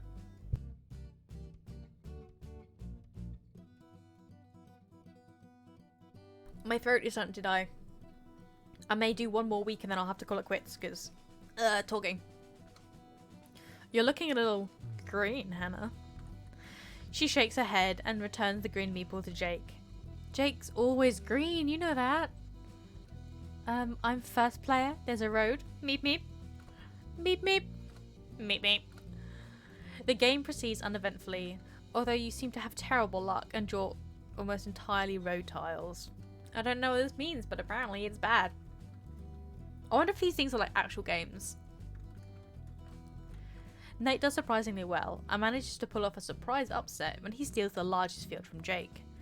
Nate ends up winning by a couple of points. Hey, he's getting into the game spirit. Aww. No fair letting your boyfriend win, Jake. Nate laughs and gently leans against Jake. You know you love me anyway. I mean that as a figure of speech. He sits up straight and awkwardly messes with a meeple. Jake doesn't say anything, but has turned bright red. Thank you. So, what's next? Set! Jake puts away Carcassonne and shuffles the set deck. You play a few rounds of set, but Jake and Hannah dominate, as usual. Soon Nikhil declares he needs to play a different game. Oops. I should probably go finish packing after one more game anyway. Let's play Puerto Rico? Sounds fun. Jake sets up the game, and you manage to get a pretty good production economy going on. Soon you have to make the decision on what buildings to buy. Buy a harbour so you can always ship at least one type of good, or buy a large warehouse so you can store the goods. In terms of, like, real world economy, a harbour's probably better? Sod it. You buy a harbour and take good advantage of it, although one round's shipment ends up being badly timed, so you have to spoil some sugar. In the end, it doesn't seem to matter, as the extra points from shipping all your indigo makes up for it, and you win the game. See? It's what living in a seaside town city makes you learned. Good exports and imports here. Well, I almost won. Yeah, I think his indigo supply chain was unstoppable. I really like this game. Maybe because I'm figuring it out with all of you. You didn't do so badly either. I found a sugar barrel. Well, that was a lot of fun, but I need to finish packing before my flight tomorrow. Yeah, I should probably head to bed too. I'll see all of you in a month, although I'm sure we'll talk online over the break. Jake gives her a hug. Have a good flight. I'll walk you back to your dorm. Nikhil and Hannah leave and Jake packs up the game. I'll walk you back, Jake. Okay. Have a nice break, Frankie. Nate and Jake leave and soon you head back to your room. Adam's there, stuffing his laptop with some stuff into a backpack. Hey Frankie, hope you had a nice evening. You chat with Janet online for a bit, who seems especially excited to see you the next day, before packing up some things yourself and heading to bed. You end up not having a boyfriend in undergrad, despite going on a few dates in the second half of your freshman year. Oh, is this the end? Do I just end it by not getting a boyfriend? For some reason, none of the guys you see feel right. You get an apartment with Adam and Carlos your sophomore year. It's pretty fun living with the two of them, and Carlos turns out to be an awesome cook. In lieu of dating, you concentrate on your studies instead. I'm just living out my life. You know, I don't date, all I do is study. Wanting to improve your reasonable first semester, You eventually graduate on time. Oh my god, that's it! This is just gonna be the ending? I don't get anyone? You and Janet keep in touch, even as you gradually grow apart over the years. She and Tom break up towards the end of sophomore year. You spend a lot of time talking to her over the phone and supporting her, but in the end, she agrees it's for the best. She switches majors after deciding that being a drama major was ruining her love of acting, and manages to graduate on time with a major in economics. Whoa, that's a big change. She ends up working for a small finance company in Maryland and starts dating a guy she meets at her local drama group. They get married after less than 6 months of dating, which raises some eyebrows, but she assures you he's the one. They start a family together and names you the godfather to her kids. The two of you never lose touch, always making time to see each other. You're particularly enjoying spending time with her growing family. Wow, they're all grown up! Hannah and Nikhil break up, surprisingly amicably, but to no one's surprise, shortly after returning from winter break. Games are awkward for a while, but the two of them seem to enjoy each other's company enough that things are soon back to normal. Hannah swears off dating, throwing herself into classes instead. She takes on a double, then triple major in mathematics and Japanese. Nikhil dates a few women through the years, but none of them seem to be serious. Jake tells you he thinks none of them can live up to Hannah in Nick's mind. Well, I like how Hannah and Jake always have matching hair. Nate and Jake continue dating to everyone's surprise. Your junior year, they show up to games with matching rings. Hannah squeals so loudly that you get kicked out of the student centre. Nate graduates that year and takes a job at a financial company in New York. You can tell the distance is rough on Jake, but they make it work somehow. Jake tells you that Nate really hates his job though, and he's trying to convince him to move to San Francisco with him after graduation. Oh, liking their hair, Liz. Both Liz's. Liz and Liz get married in 2008 in a small ceremony at a restaurant near campus. They invite you to the wedding, and you tag along with Dan and James. James sits in the corner with a soda water most of the evening. Strangely though, you think he really enjoys himself. Nate crashes the wedding, and he and Dan sneak off to the back. No, you think you have a better time without them anyway. You bring it up to Jake afterwards, but he just nods as if he's already aware of the situation and quickly changes the subject. No, don't you cheat on my boy. Liz graduates in 2008, and Liz rushes to finish her master's degree. Okay, it's called master's. Before the two of them move to New York. Liz gets a job designing women's clothing. They put the Liz BLSG back! And Liz takes a job managing a bank. They make their marriage official in 2011, the day after it becomes illegal there. Oh, after it becomes legal! The day after it becomes legal there. Dan graduates on time in 2009. His book, 50 Things I Would Do to You, ends up being a hit, to everyone's surprise. He moves to New York and continues writing, producing 2 sequels, 50 More Things I Would Do to You, and 50 Things I Did to Your Dad. You feel like he's trolling with the last book, but it somehow sells well anyway. He buys a nightclub in the city with his royalties and seems really to enjoy the company and the sex. James moves to Los Angeles after graduation to pursue a career in acting and becomes the D&D star we all know and love, Liam O'Brien. You mostly lose touch with him, since he seems to be busy all the time. You see him on TV one day in a new show that seems to take off overnight. You send him your congratulations and manage to catch him on a day off. It ends up being nice to catch up with him again, and you're glad things are working out well for him. Use this. Elliot! I forgot Elliot! Elliot never does return to university, although you hear that he eventually gets a clean bill of health, which Adam finds amazing. He enrolls at a smaller local college to be close to home, and eventually gets a job with Glad? Glad. I recognise that.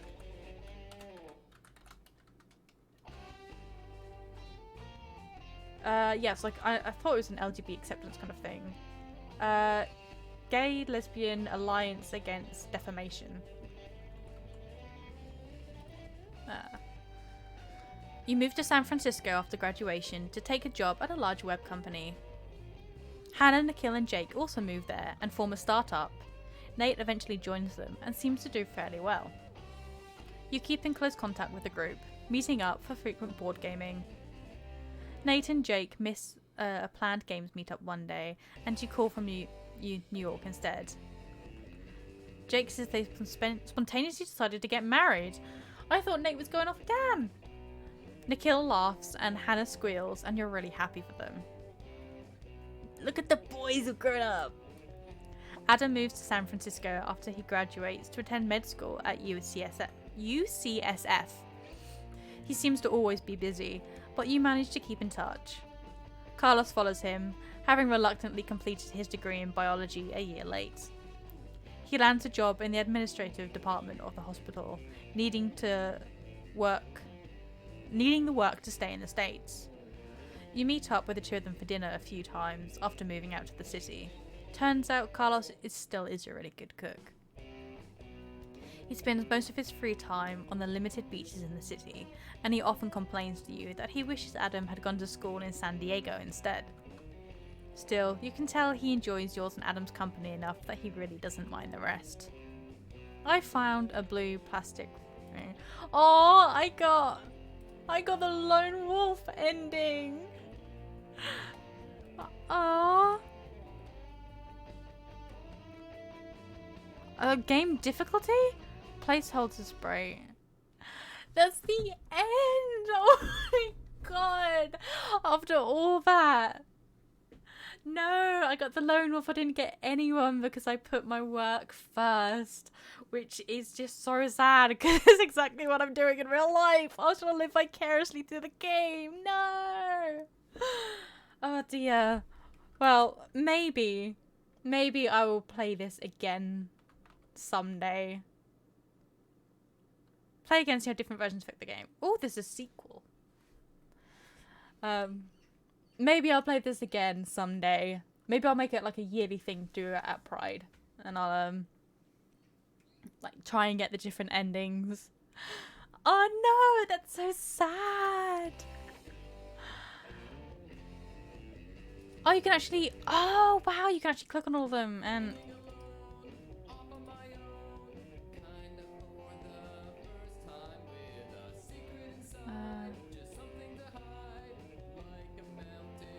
Oh, I didn't realise you could click on all of these.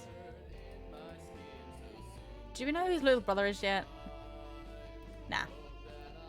Okay, wow. So I'm going to link YAGS again.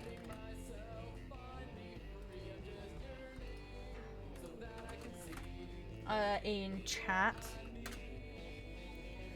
So it's absolutely, that's a really fun game.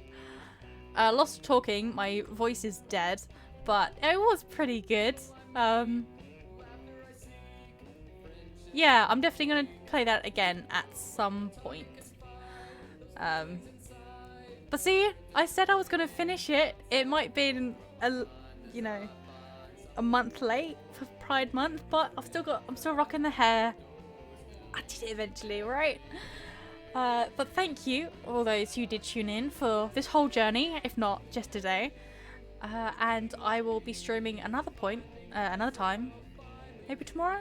I don't know. Whenever I get round to it. Anyway, thank you ever so much, and I'll see you all later.